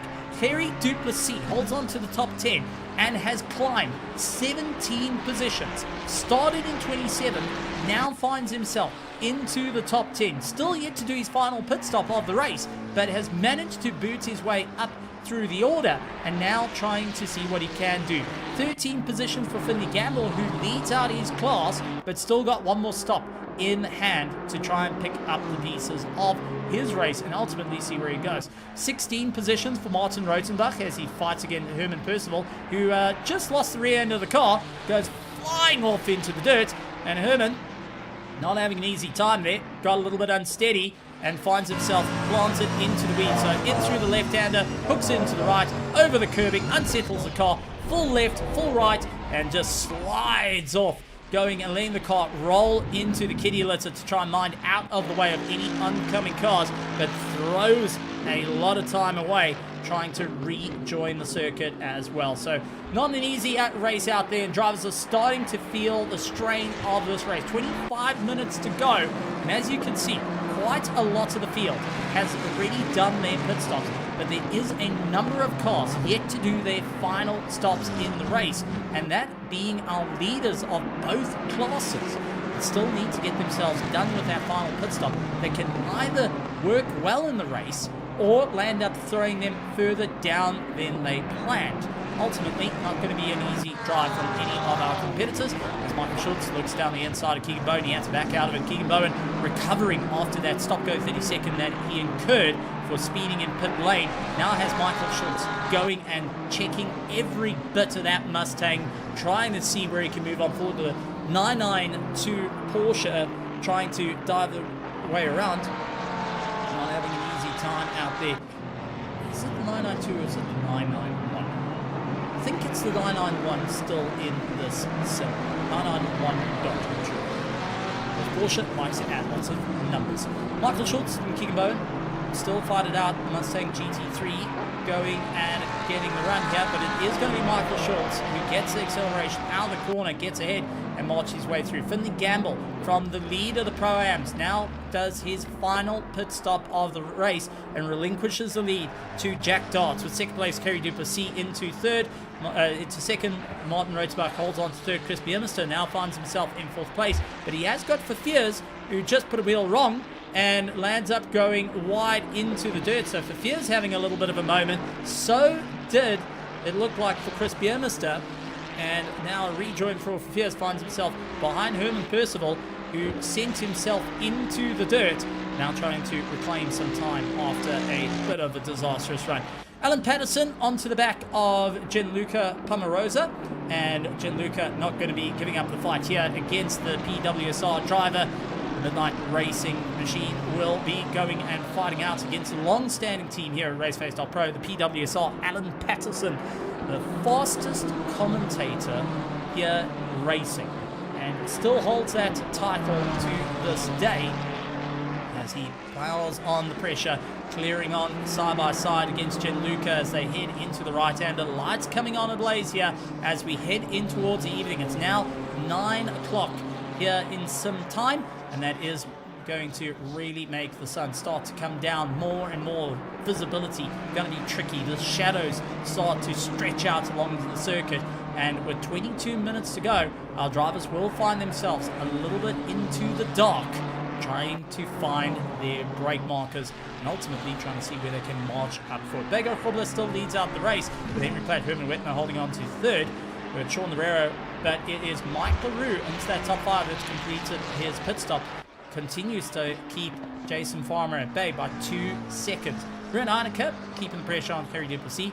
These two teams have known each other for a long time. As Kerry gets it wrong, he catches a save, loses out the drive, and I mean, absolutely monstrous driving coming from there. Let's see if we can quickly take a look at what happened. So he hooks it into the right-hander, bounces over the curbing, and has to correct the car, getting a little bit out of shape there. Ultimately managing to keep himself pointing in the right direction, and solid run on his part. Ruben Heineke trying to play a little bit of catch-up at the moment, and really trying to close up that gap. He saw Kerry Duplessis made the mistake, but just wasn't close enough to try and capitalize on it, utilizing the toe. Now, Ruben Heineke has completed all these pit stops. Kerry Duplessis yet to do his final one along with Jack Darts. The pulling of the trigger, well, to see who pulls the trigger first between them is ultimately who can run that little bit longer. They're going to be able to take the tanks right to the end of the race, but they have to do that mandatory pit stop. So is it going to be worth to try and pit in the last 2 minutes of the race, or is it going to be, well, let's try out a little bit longer, as we do see Ruben Heineke got the pace, dives down the inside, hard braking into the hairpin, and gets the pass on Kerry Duplessis, who tried to fight back, couldn't quite get the drive out though. Ruben Heineke a little bit slow out of the next hairpin, but was able to keep some momentum. Kerry Duplessis not quite going on the attack, rather keeps in the toe to pull himself along, looks towards the inside line. Is he going to make it work? Last of the late breakers. Kerry Duplessis sends it into the corner, outbraked himself, and very, very well done from Ruben Heineke to spot that Kerry was going to absolutely send it down into the corner, and Ruben Heineke opening up the steering, slowing the car down a little bit more, allowing Kerry to go and land up in his own mistake, and now going and retaking that spot. Kerry a little bit too excited into the braking zone, carried a little bit too much pace, and finds himself a little bit further down the order than planned. Not quite where he wanted to be. As we do see Kieran Harris managing to get past again to a fight with Keegan Bowen. Keegan now up into 29th position, as Harris looking to swing it around the outside of the BMW, looking for the up and under here. Instead, just goes around the outside, keeps the drive, and Harris got the advantage into the left-hander. Can he get the drive? He straightens out the steering wheel to cut off the nose of Keegan Bowen, and it's all going out of shape.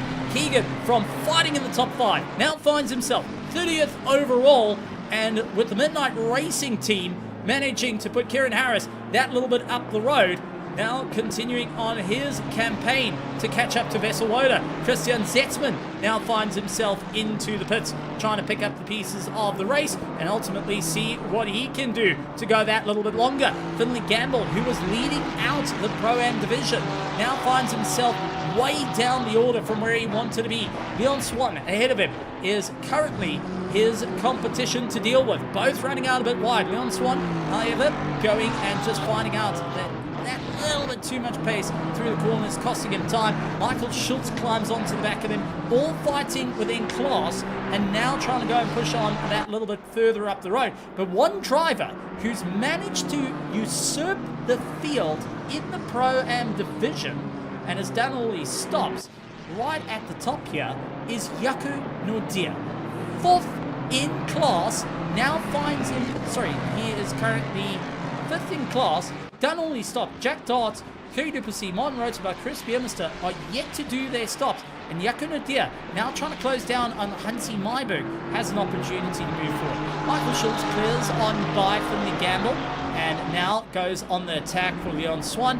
He looks to try and see where's an opportunity, dives towards the inside line. Last of the late breakers, we saw what happened to the likes of the Crumadoulis Racing Machine. Well, both going out a little bit wide, and Finley Gamble immediately tries to fire back, but Schultz got the drive on him. Leon Swan leaning on Finley Gamble a little bit more, a bit of sharing of paint there, but both managing to survive, and that has fed Conrad Martin of the Hydraulis Racing Machine into play. Now, an interesting one here. Conrad Martin finds himself a little bit closer to his teammate Michael Schultz and sees an opportunity to go on the strike, to go and move forward. I mean, an absolute monster run as Finley Gamble hits over the curb, got it wrong, clips into Leon Swan. Swan able to save the car, but loses out a position to Gamble, fights back against Conrad Martin, managing to get that run, and a little bit of a flash saying, come on buddy,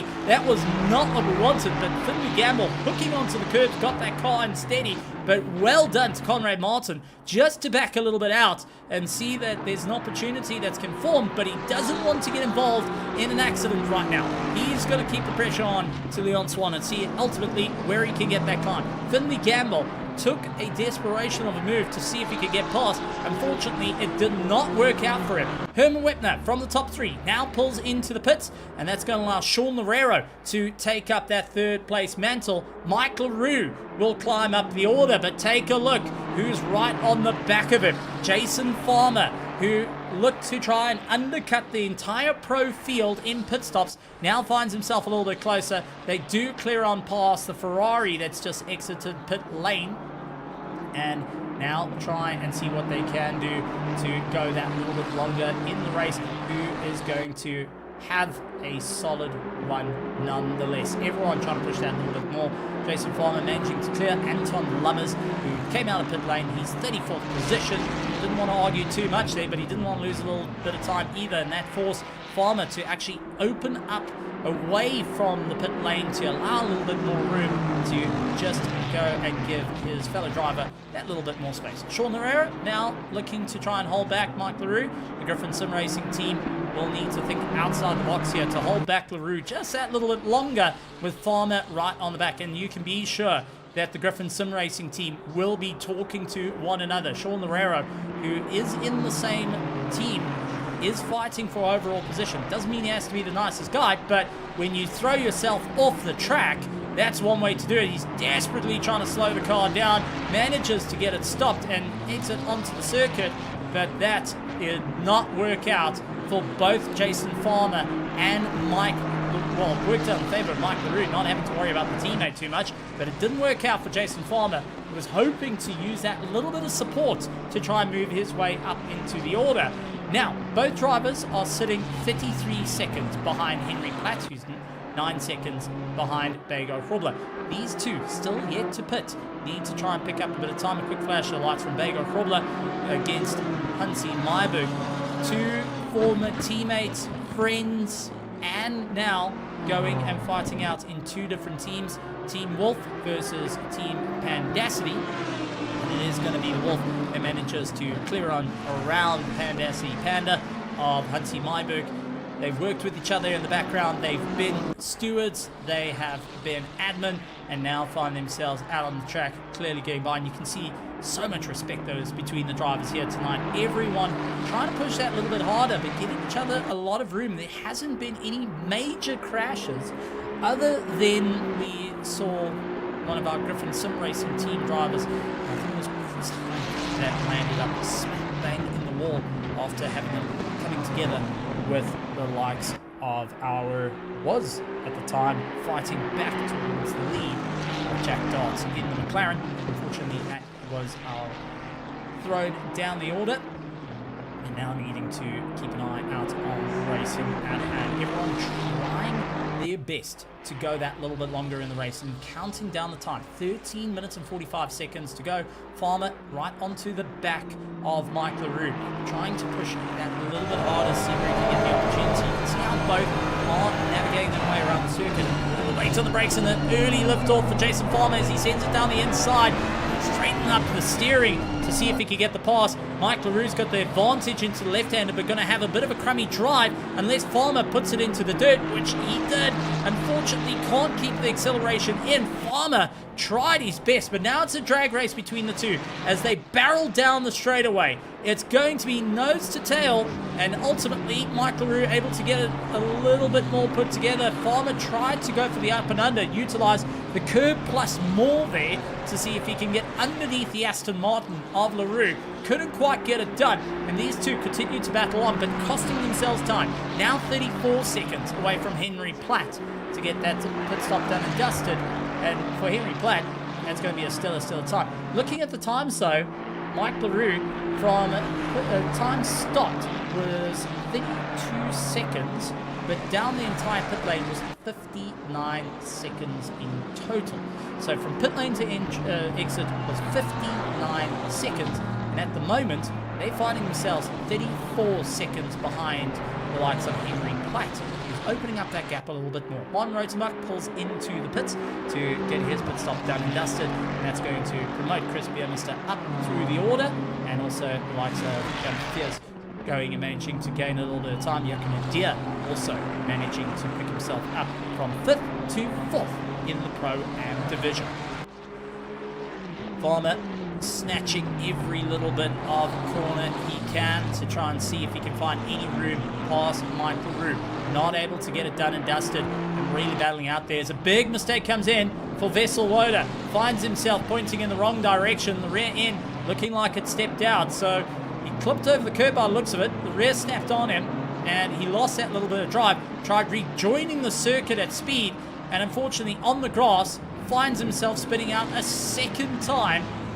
Frustration of note behind the steering wheel there, and definitely Vessel Woda going and thinking what on earth I need to do to try and get this car a little bit more put together. Unfortunately finds himself in 28th position overall.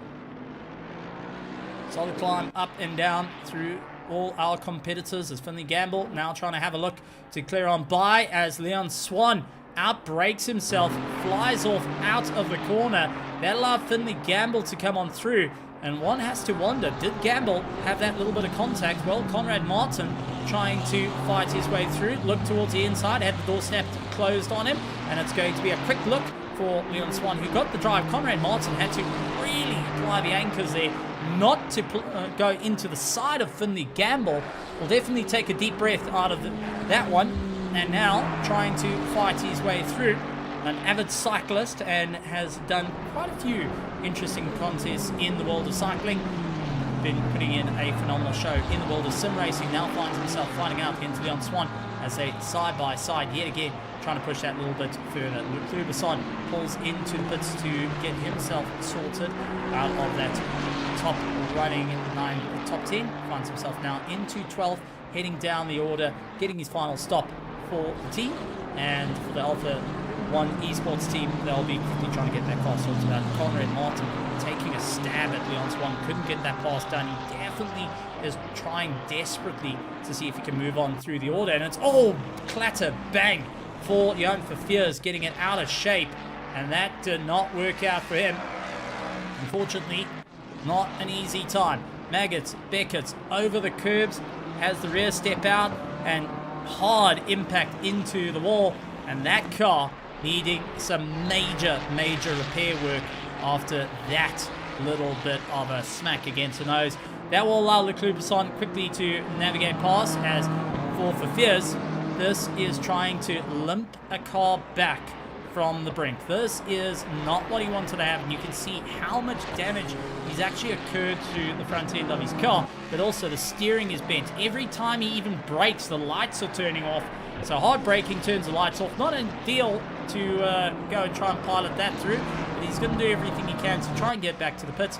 Just battling to turn the car as he minds out of the way. Ulrich Diaga comes on through, saying thank you very much on that one. Jason Farmer and Mike LaRue pushing on a little bit harder as Bego Krobler has completed his pit stop. He falls into second place. Now there's 13 seconds between these two and Bego Krobler for the final run of this race. 8 minutes and 40 seconds to go. Henry Platt yet to do his final pit stop. Farmer looking to try and snatch the final step of the podium here, but he has to get past Mike LaRue, who holds on for the VXR team.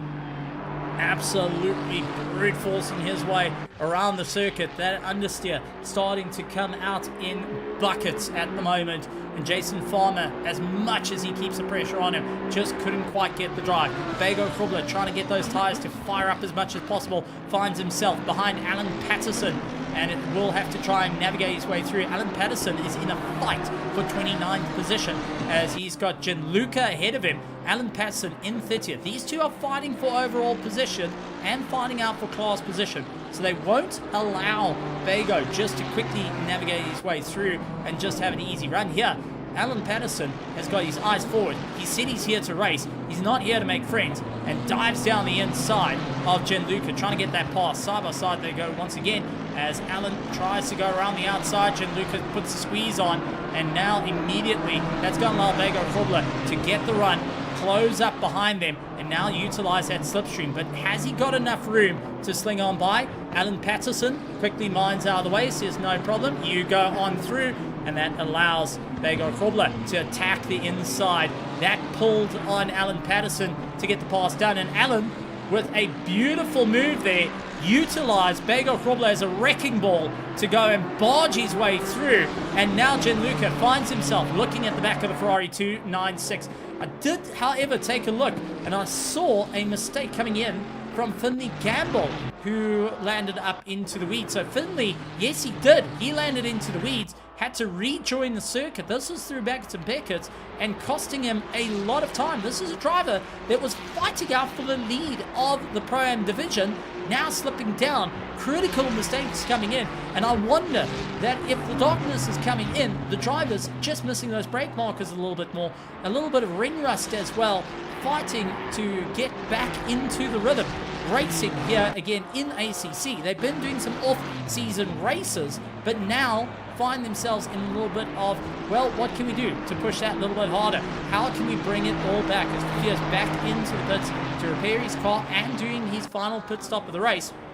It is Leon Swan trying to snap the toe of Conrad Martin, who appears once again to try and force Leon Swan into a mistake. Unfortunately, couldn't quite get it done. Chris Biermeister managing to run a little bit ahead. Finley Gamble now finds himself in the clutches of that run. Henry Platt leads out the Pro division with Bego Krobler in second place. Mike LaRue holds on to third. Jason Farmer in fourth position. Sean Lerrero holds on to the top five. Jack Darts leads out the Pro-Am, but yet to do his final pit stop, and he's keeping ahead of Kerry Duplessis that still needs to do his final pit stop of the race.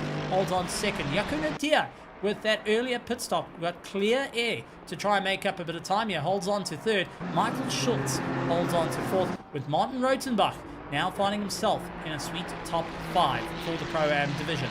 Drivers trying to think outside the box here, try and see what they can do, and ultimately trying to keep up the fight. Herman Wetner finds himself a little bit out of the order, 6th in class, 7th overall. Has now got Ruin Heineke for a bit of company, the Griffin Sim Racing team, keeping the pressure on the Extreme Sim Racing team. And I know that both teams will be really leaning into it and saying, come on guys, you've got to keep going, as we do see a car that did pivot off the circuit and lose out a bit of time. That was Anton Lummers, who loses out to Keegan Bone and Christian Zetzman. We'll suddenly see Herman Wetner come barreling on through, dives down the inside, and Herman getting a free run there as Lummers opens up the door for even Ren Heineke. So after a critical mistake of landing into the dirt, losing out 2 spots, it's a bit of show of the hand saying, listen, let's just keep going, and I'm not going to put in too much of a fight here. Keegan Bowen trying to keep ahead of Christian Zetzman. The 2 Ford Mustangs are next up the road to deal with the ongoing fight. Conrad Martin managing to get the climb up through the order side by side for Keegan Bowen and for Christian Zetzman, as they do see Herman Whitner putting a bit of pressure on them. Herman losing a bit of time though, will be fighting to try and get past. Ren Heineke keeping his distance, seeing if there's an opportunity for him to go barreling on through. Doesn't want to compromise his drive. Herman takes the inside line, he loses out a little bit of drive, and it's a quick flash of lights from Heineke just to notify the drivers, listen, we're coming through, please give a little bit of room here. Herman Whitner is going to send it down the inside like Postman Pat. He goes for the send, and it looks like he's going to make it, and it looks like with the black and white cat, well, put it as this one, a black and red cat to come across, but Ren Heineke got the exact same treatment as Keegan Bowen loses out the drive and suddenly has Christian Zetzman have a go at him. Farmer hunts down Mike LaRue, knowing 3 minutes and 30 seconds left in this race. Henry Platt yet to pit, contact between the 2 drivers heading into the hairpin, and Farmer giving the position back to LaRue. It was a solid dive down the inside. It did not look like it was going to be an easy one. Unfortunately, both drivers getting it. So Farmer launched down the inside, understeered into the side of Mike, but a tip of the hats of a sorry sir allows him to just give the position back, reset the fight, and now carry on the brawl as they fight on for that 3rd place. Bego Krobler for Team Wolf in the Lamborghini for the very first time, now doing everything he can do to move on forward. LaRue and Farmer are going and brawling it out, and at the moment are lying 33 seconds behind Henry Platt, who yet to do his final pit stop. 22 seconds ahead of Bego Krobler. And what a run for Henry Platt this would be if he can just capitalize on it. Farmer and LaRue, by brawling with one another, by enjoying the race with one another, have now unfortunately put themselves in a very compromising position that Henry Platt might find himself holding on to 2nd place at the end of this race. 2 minutes and 8 seconds to go, and the fight for 3rd is between these 2. Carrying on the championship fight last season for season 26, LaRue and Farmer continue to brawl it out. Is it going to be the Viper, or is it going to be the Griffin that stands between the 2 teams out on the podium? Well, it's going to be most certainly Team Wolf standing at the top of the pack. Henry Platt, well, for the Moscow Motorsport team, looks like if these 2 continue on their fight, quite possibly to hold on to 2nd place. And Farmer now trying to weigh up his options here. Where can he get past? What can he do to get that run? Jaco Nadir finds himself into the lead of the Pro-Am division. Michael Schultz up into 2nd, and Harry Duplessis finds himself in 3rd. Platt into the pits with 1 minute and 9 to go. He's into the pits. Bego Krobler will try and give it everything he's got. He's got William Aguirre ahead of him to deal with, and Vessel Woda. The 2 of them are fighting out for 26th and 27th, and Bego is now in a compromising position because he cannot clear past the 2 back markers. He's right against the back of Wooly, trying to see if he can get past, and it's going to be a tough one as Wooly does open up the corner to let him go. Vessel Woda, I don't think is going to be as kind to make it happen. Bego Krobler does manage to retake the lead of the race, but not by much. 8.5 seconds behind him, Henry Platt, and now 2.9 seconds behind him is LaRue and Farmer, 2nd and 3rd, close to one another. 4th ready to throw in. Herman Whitner's holding on to the top 5, desperately hanging on for the top 5. Has got Ren Heineke for a bit of company right on the back of him. We have got fights up and down through the order, folks, and everyone giving it a hard push. Martin Rotenbach trying to swing his way through, trying to move on forward. Herman Percival landing up, straight lining the circuit, taking the alternative route. Instead of going on the N1, he's now taken himself right into the N3. Chris Bannister makes a mistake. He falls down the order. Farmer and LaRue continue on the battle. Final lap of the race. Who has got enough in the tank? They can see the Moscow Motorsport machine just ahead of him, trying to push as hard as they can. It's late onto the brakes. It's a deep into the corner for Jason Farmer. Mike LaRue keeping just ahead. It's going to be looking into the hairpin. Farmer braking as late as he can, lifts off the brake as quick as he can to try and get the run. Looks to try go on the inside. It's going to be a snatch from LaRue to manage to hold on that run. Doing everything he can to battle on. Can he make it work? Can he make it run? As we jump on the rear wing, Mike LaRue holding on for the final spot on the podium, doing everything he can to battle it out. 0.5 of a second. This is it.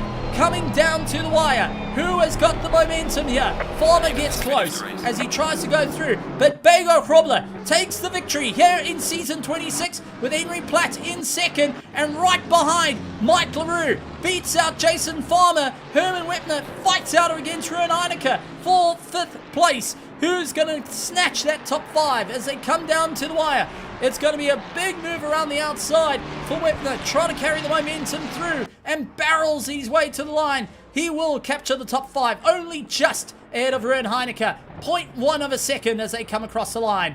It is going to be Jaco Nadir who will capture that 1st place in the Pro-Am division. Jaco Nadir will be smiling ear to ear. He took the gamble, he rolled the dice, and came up with big wins, taking the victory, the first of the Pro-Am here for season 27. Michael Schultz, on his return to RaceFace, his return to ACC Racing, now finds himself back onto the podium and up into second, clearing past, but it's 3rd place. Kerry Duplessis, who relied on that Ferrari TC, captures 3rd place in the Pro-Am division. What a drive. Finley Gamble, unfortunately, was not able to hold on to the line. He will finish up 4th with Martin Rotenbach ahead of Conrad Martin, Leon Swan, Chris Biermeister. Jack Darts will be kicking himself from here to Kingdom Come on that one. Hansi Myberg coming around with Rick Thomas yet to come across the line. These two are the last of our runners at the moment. Hansi Myberg on his return back to sim racing. A solid run on his part. And taking a look, messages coming through in the post-race. It's likes of Jason Farmer saying, sorry Mike LaRue for the contacts, was my bad, but all good, great race. So solid, good showmanship there. Hansi Myberg crosses the line, and Rick Thomas off into the dirt will come across the line and be quite happy with a solid result here in 21st position. Wow. Oh, wow, folks. What a race here at Silverstone. What a time. And drivers had to fight it out. Our Pro and Pro-Am putting on a stellar show for round 1 of the championship. Now look to try and keep the momentum moving forward. And we look forward to catching up with our drivers as well on such a tremendous race out there, after a solid fight up and down through the order. And our drivers having to really think outside the box here tonight at Silverstone for round 1 of season 27. The second last round, or second last season of the championship. Now going and seeing a solid result nonetheless. With that being said, we're going to also take a quick look at our highlights of the race, because man oh man, we've got to show flowers to the drivers out here. They put on a phenomenal show that really had a stellar run. We'll see if we can try and get some driver interviews to come through and ultimately join us up here in the commentary box and give us a bit of a tell. But there we go, a good little bit of show of our race after a stellar run. And what a manic time it was, fighting out for the different runs up and down in each of the different classes, and ultimately going and standing at the top of the order. Each of the drivers had to really push that a little bit more, see what they can do to stand at the sharp end of the order, and really had to try and fight their way back into this race. Now, with that being said, we do have one driver that's coming up to have a chat to us, and we're really looking forward to having a chat to him. And it's going to be our overall winner of the race, and also 1st place in the Pro Division, out in the Lamborghini. Bego Krobler, welcome to the commentary box. What a time. What a drive out there. How are you feeling after that one? How's it, Steven? Yeah, it was a good one. Feeling good. Now, take us Good through way that. to- Take us through that race. A monster of a field, monster competition, and a completely new car away from your typical run in the BMW, the Aston Martin, and the Ford Mustang into a mid-engine car I never thought I'd see you jump into. Yeah, I thought it was time for a change. You know, the day change is as good as holiday, so I thought I'd give it a go. Yeah, Chris, I knew Chris wouldn't be here tonight, so good chance to capitalize on some big points. But I wasn't expecting this, to be honest. Car felt good, but I sort of felt that I was still adjusting and lacking some pace. So I really wasn't expecting that. I was pleasantly surprised when I got pole, and then I thought the race would be tough, or a lot tougher than it was. So yeah, pleasantly surprised. With that being said, taking a look at the championship, it looks like it's going to be an exciting one. It's going to be a bit of a crazy one out there.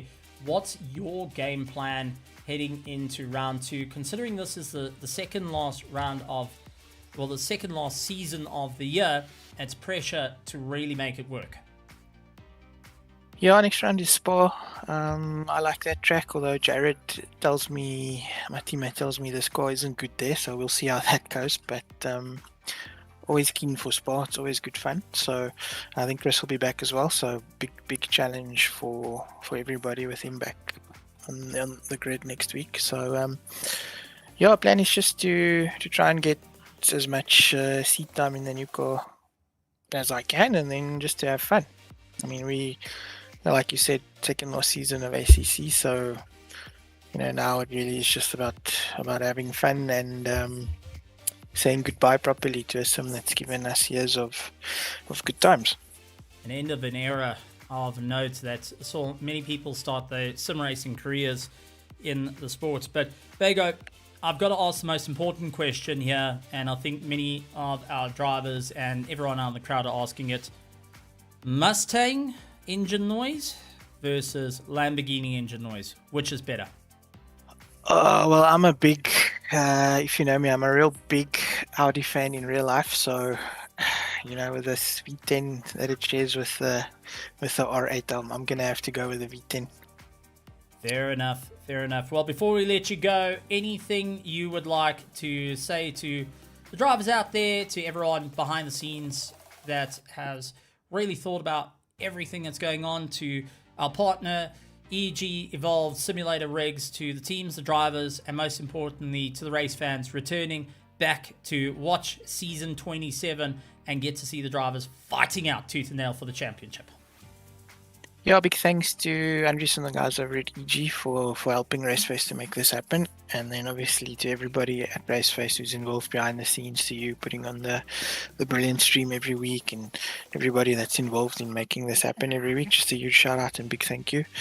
And then to the drivers, I mean, we've got guys joining up even now in season 27 that have never raced with us before in ACC, so it's brilliant to see. And you know, I think Brad said in driver's briefing today that we only have 3 splits, and it looks like ACC is heading towards an end. But I can't think of another league on any sim hosted locally that can field 3 splits. So just brilliant to see.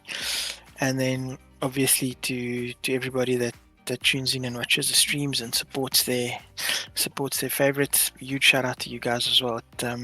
It's always great for us as drivers to go back and look at the comments and look at the support that everybody's getting. It's a really nice feeling. So thank you for that. Absolutely wonderful stuff. Bego, thank you so much for joining us. Congratulations once again on a stellar run, taking the victory overall and also victory in the Pro. We look forward to seeing you at Spa and listening to the Lamborghini, the last of the V10s from Lamborghini, scream up Eau Rouge. Oh, absolutely. It's going to be good. Thanks, Steven. We'll see you there. Bego Robler, first to the Pro Division. Going to be happy with a solid result on that one. Next driver to come and have a chat to us. Before we move on to our second place in the Pro Division, let's have a chat to our third place in the Pro-Am. And that is going to be the one, the only, Harry Duplessis. Harry, welcome to the commentary box. And, I mean, what a race out there. You managed to capture a third place. You had to fight it out, though, against Finley Gamble, Martin Rotenbach, Conrad Martin, Leon Swan, Jack Darts, and so many more. But you managed to get the Griffin Sim Racing team right on, just not the Griffin Sim Racing team, the Kramadoulis Racing Machine up onto the top. And also managed to really rely on the traction control to keep you pointing in a straight line after attempting a few Tokyo drifts out there. Yeah, it was a fun race. Good to be back. It's been a while. Have to be honest, I got a bit lucky there. I didn't have the best qualifying. It started way back, and then luckily kept my nose clean. Lap one, everything kind of opened up. A lot of people pitted, and for most of the race I had clean air, so I could manage the pace. Well, not manage, I could push. No one held me up, or I didn't have a lot of battles that slowed me down. Stuff like that. But I had made the mistake with the tire pressures on the first stint, so I was like in the 27s for the first stint. But pitted, could fix the tires, and again, got out the pits. Didn't have much battles on track, so and I saw a few of the front runners that spun out or crashed out. And so got a bit lucky, but I'll take it. Get my nose clean. Oh, a solid result nonetheless. And considering the monstrous field out there, how was it starting on the line? Looking at well over 30 cars to fight out Pro and Pro-Am, all in a mix. Similar lap times right the way through between both splits. I mean, that is a daunting one alone, and especially around Silverstone, which can become a rather busy circuit. Yeah, I know, especially lap one. Like you said, the times are quite close to each other, so if you want to make up positions, you got to do it while things are mixed up a bit. So it makes it scary, especially when you start at the back. So you have to be wary. And so it's always one of the problems when you start at the back. If there's a crash or something, you don't see it coming. So luckily I could avoid that, and not too many incidents, and I got through it. A stellar run nonetheless, and a great start to the championship. Anything you want to say to any of the drivers out there, to the teams that you're fighting out, to your teammate Vesawodo, who was having a ton of fun out there, but also looked like he was having a little bit of rough luck as well, but also to our partner EG Evolved Simulator Rigs being a part of the show. And I think you can agree with me, the absolute petrol heads out in the virtual grandstands cheering on every single time we get out on the circuit. Thanks for everyone that makes this possible. It's still fun to be able to turn up on a Thursday and race. I mean, it's been a while now. It's not something that's come and gone, so it's really fun, and thanks to everyone that makes it possible for us to race. And for the teammates, ons is nie laaste nie. Thanks everyone. Absolutely well done. Harry, a stellar run in the Ferrari, managed to put himself up into third place in the Pro-Am division and carries momentum heading into round two. A solid result on his part, and I'm sure going to be more than happy on that absolute charge up through the order. Next up, though, we're going to have Henry Platt to come and have a chat to us on his race, and a solid second place for him, managing to keep ahead of the fighting duo. Henry, welcome to the commentary box. What a race out there. A little bit further down the field from where you started, but ultimately managed to get the climb up into second place with the latest pit stop, literally right onto the last lap. Yeah, again, not the best quali. I was on a pretty good lap and then threw away a lot of time around the last two corners. I think I would have done a bit better maybe if I started a bit more forward, but it was a fun race. Getting past Percival in that second lap, or even the first lap, I can't even remember. But yeah, it was a great race. Baigo was too fast, and the other two did it again. Like, they keep fighting and they keep giving me P2. Well, with that being said, it's a good start to the championship for yourself. You're into second, you're in for the fight. The Moscow machine managing to get one up on the competition, but now it looks like it's ramping up. Second last season of the year, looking possibly to be the last of the ACC for here at RaceFace.Pro. It's getting closer to an end of an era that you've been around for quite some time getting to see it. I actually haven't been around that long. I think this is like my 5th or 6th season. That's old. That's been around for a long time, Henry. Okay, you're getting old, buddy. Okay, then I've been here a long time. No, I think it's good that we try something new. I'll definitely go wherever the community is going. I mean, driving is driving, so that doesn't matter to me. Absolutely.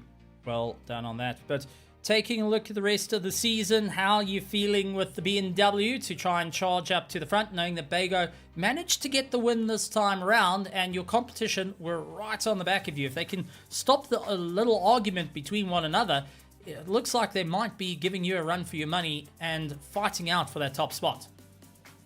Yeah, them fighting made it easier. I also had an incident with a back marker, which cost me like 2 or 3 seconds. So anything can happen. Like when we started the first few laps, I was like, holy crap, this is so close. Even with Percy behind me, like there's no gaps opening up. Everyone's so close. So yeah, that was pretty good. I have to be good at the first few rounds because the BMW, it's got strong tracks. At the end of the season, I don't think it's that strong. So, but that's a good thing because the end of the season is normally not that many people that can beat you. So, yeah. Oh, absolute great one. Before we let you go to enjoy the celebration on capturing a second place in the pro division and overall here tonight, anything you would like to say to the drivers, to the teams, to everyone out in the virtual grandstands, cheering on day after day, being a part of the show here at RaceFace.Pro, and to our partner, EG Evolved Simulator Rigs, getting and being a part of it. Obviously, it's not possible for us to race without everyone organizing, the sponsors, you commentating, and then most of all, people actually watching. I saw the stream was actually quite busy, which is very cool. I think if we can get as many people here for the last few seasons, that would be great. And yeah, thank you everyone. That was awesome. Moscow Motorsport's very own Henry Platt, who will be jumping back behind his BMW Z3 in due course, finds himself taking second place here for the RaceFace.Pro EG Evolved GT3 Championship Season 27, Round 1. Wow. Oh, wow, folks. What a race. What a time. And I do want to say thank you for the patience while we were sorting out some of the technical difficulties with the cameras. But we also had a phenomenal race to keep us busy. As you heard, coming up next week, we are moving over to the one, the only, heading over to Spa-Francorchamps for round 2 of the EG Evolved RaceFace.Pro GT3 Championship Season 27. And our drivers look to try and stand at the top at one of the longest circuits on the calendar, but also a circuit famed for making championships or breaking them. Folks, it's been absolutely wonderful to be here. Big thank you to our sponsor, EG Evolved Simulator Rigs. Big thank you to all our drivers and teams across Pro, Pro-Am, and Am Division to go and fight it out here tonight. And most importantly, a massive thank you to you, our virtual grandstand, our petrol heads that keep us going, and also returning drivers coming in and supporting friends, family, and rivals in an incredible race. But with that being said, folks, it's been a great race. It's been a great time. But we get to say farewell to Silverstone. We leave the UK, we head over to Belgium, and we get to have a bit of fun for round 2 of the championship. My name is Stephen Koenig. Thank you very much for joining me here tonight, and we'll see you next time right here at RaceFace.Pro. And like always, a good morning, good afternoon, good evening, and good night, everybody.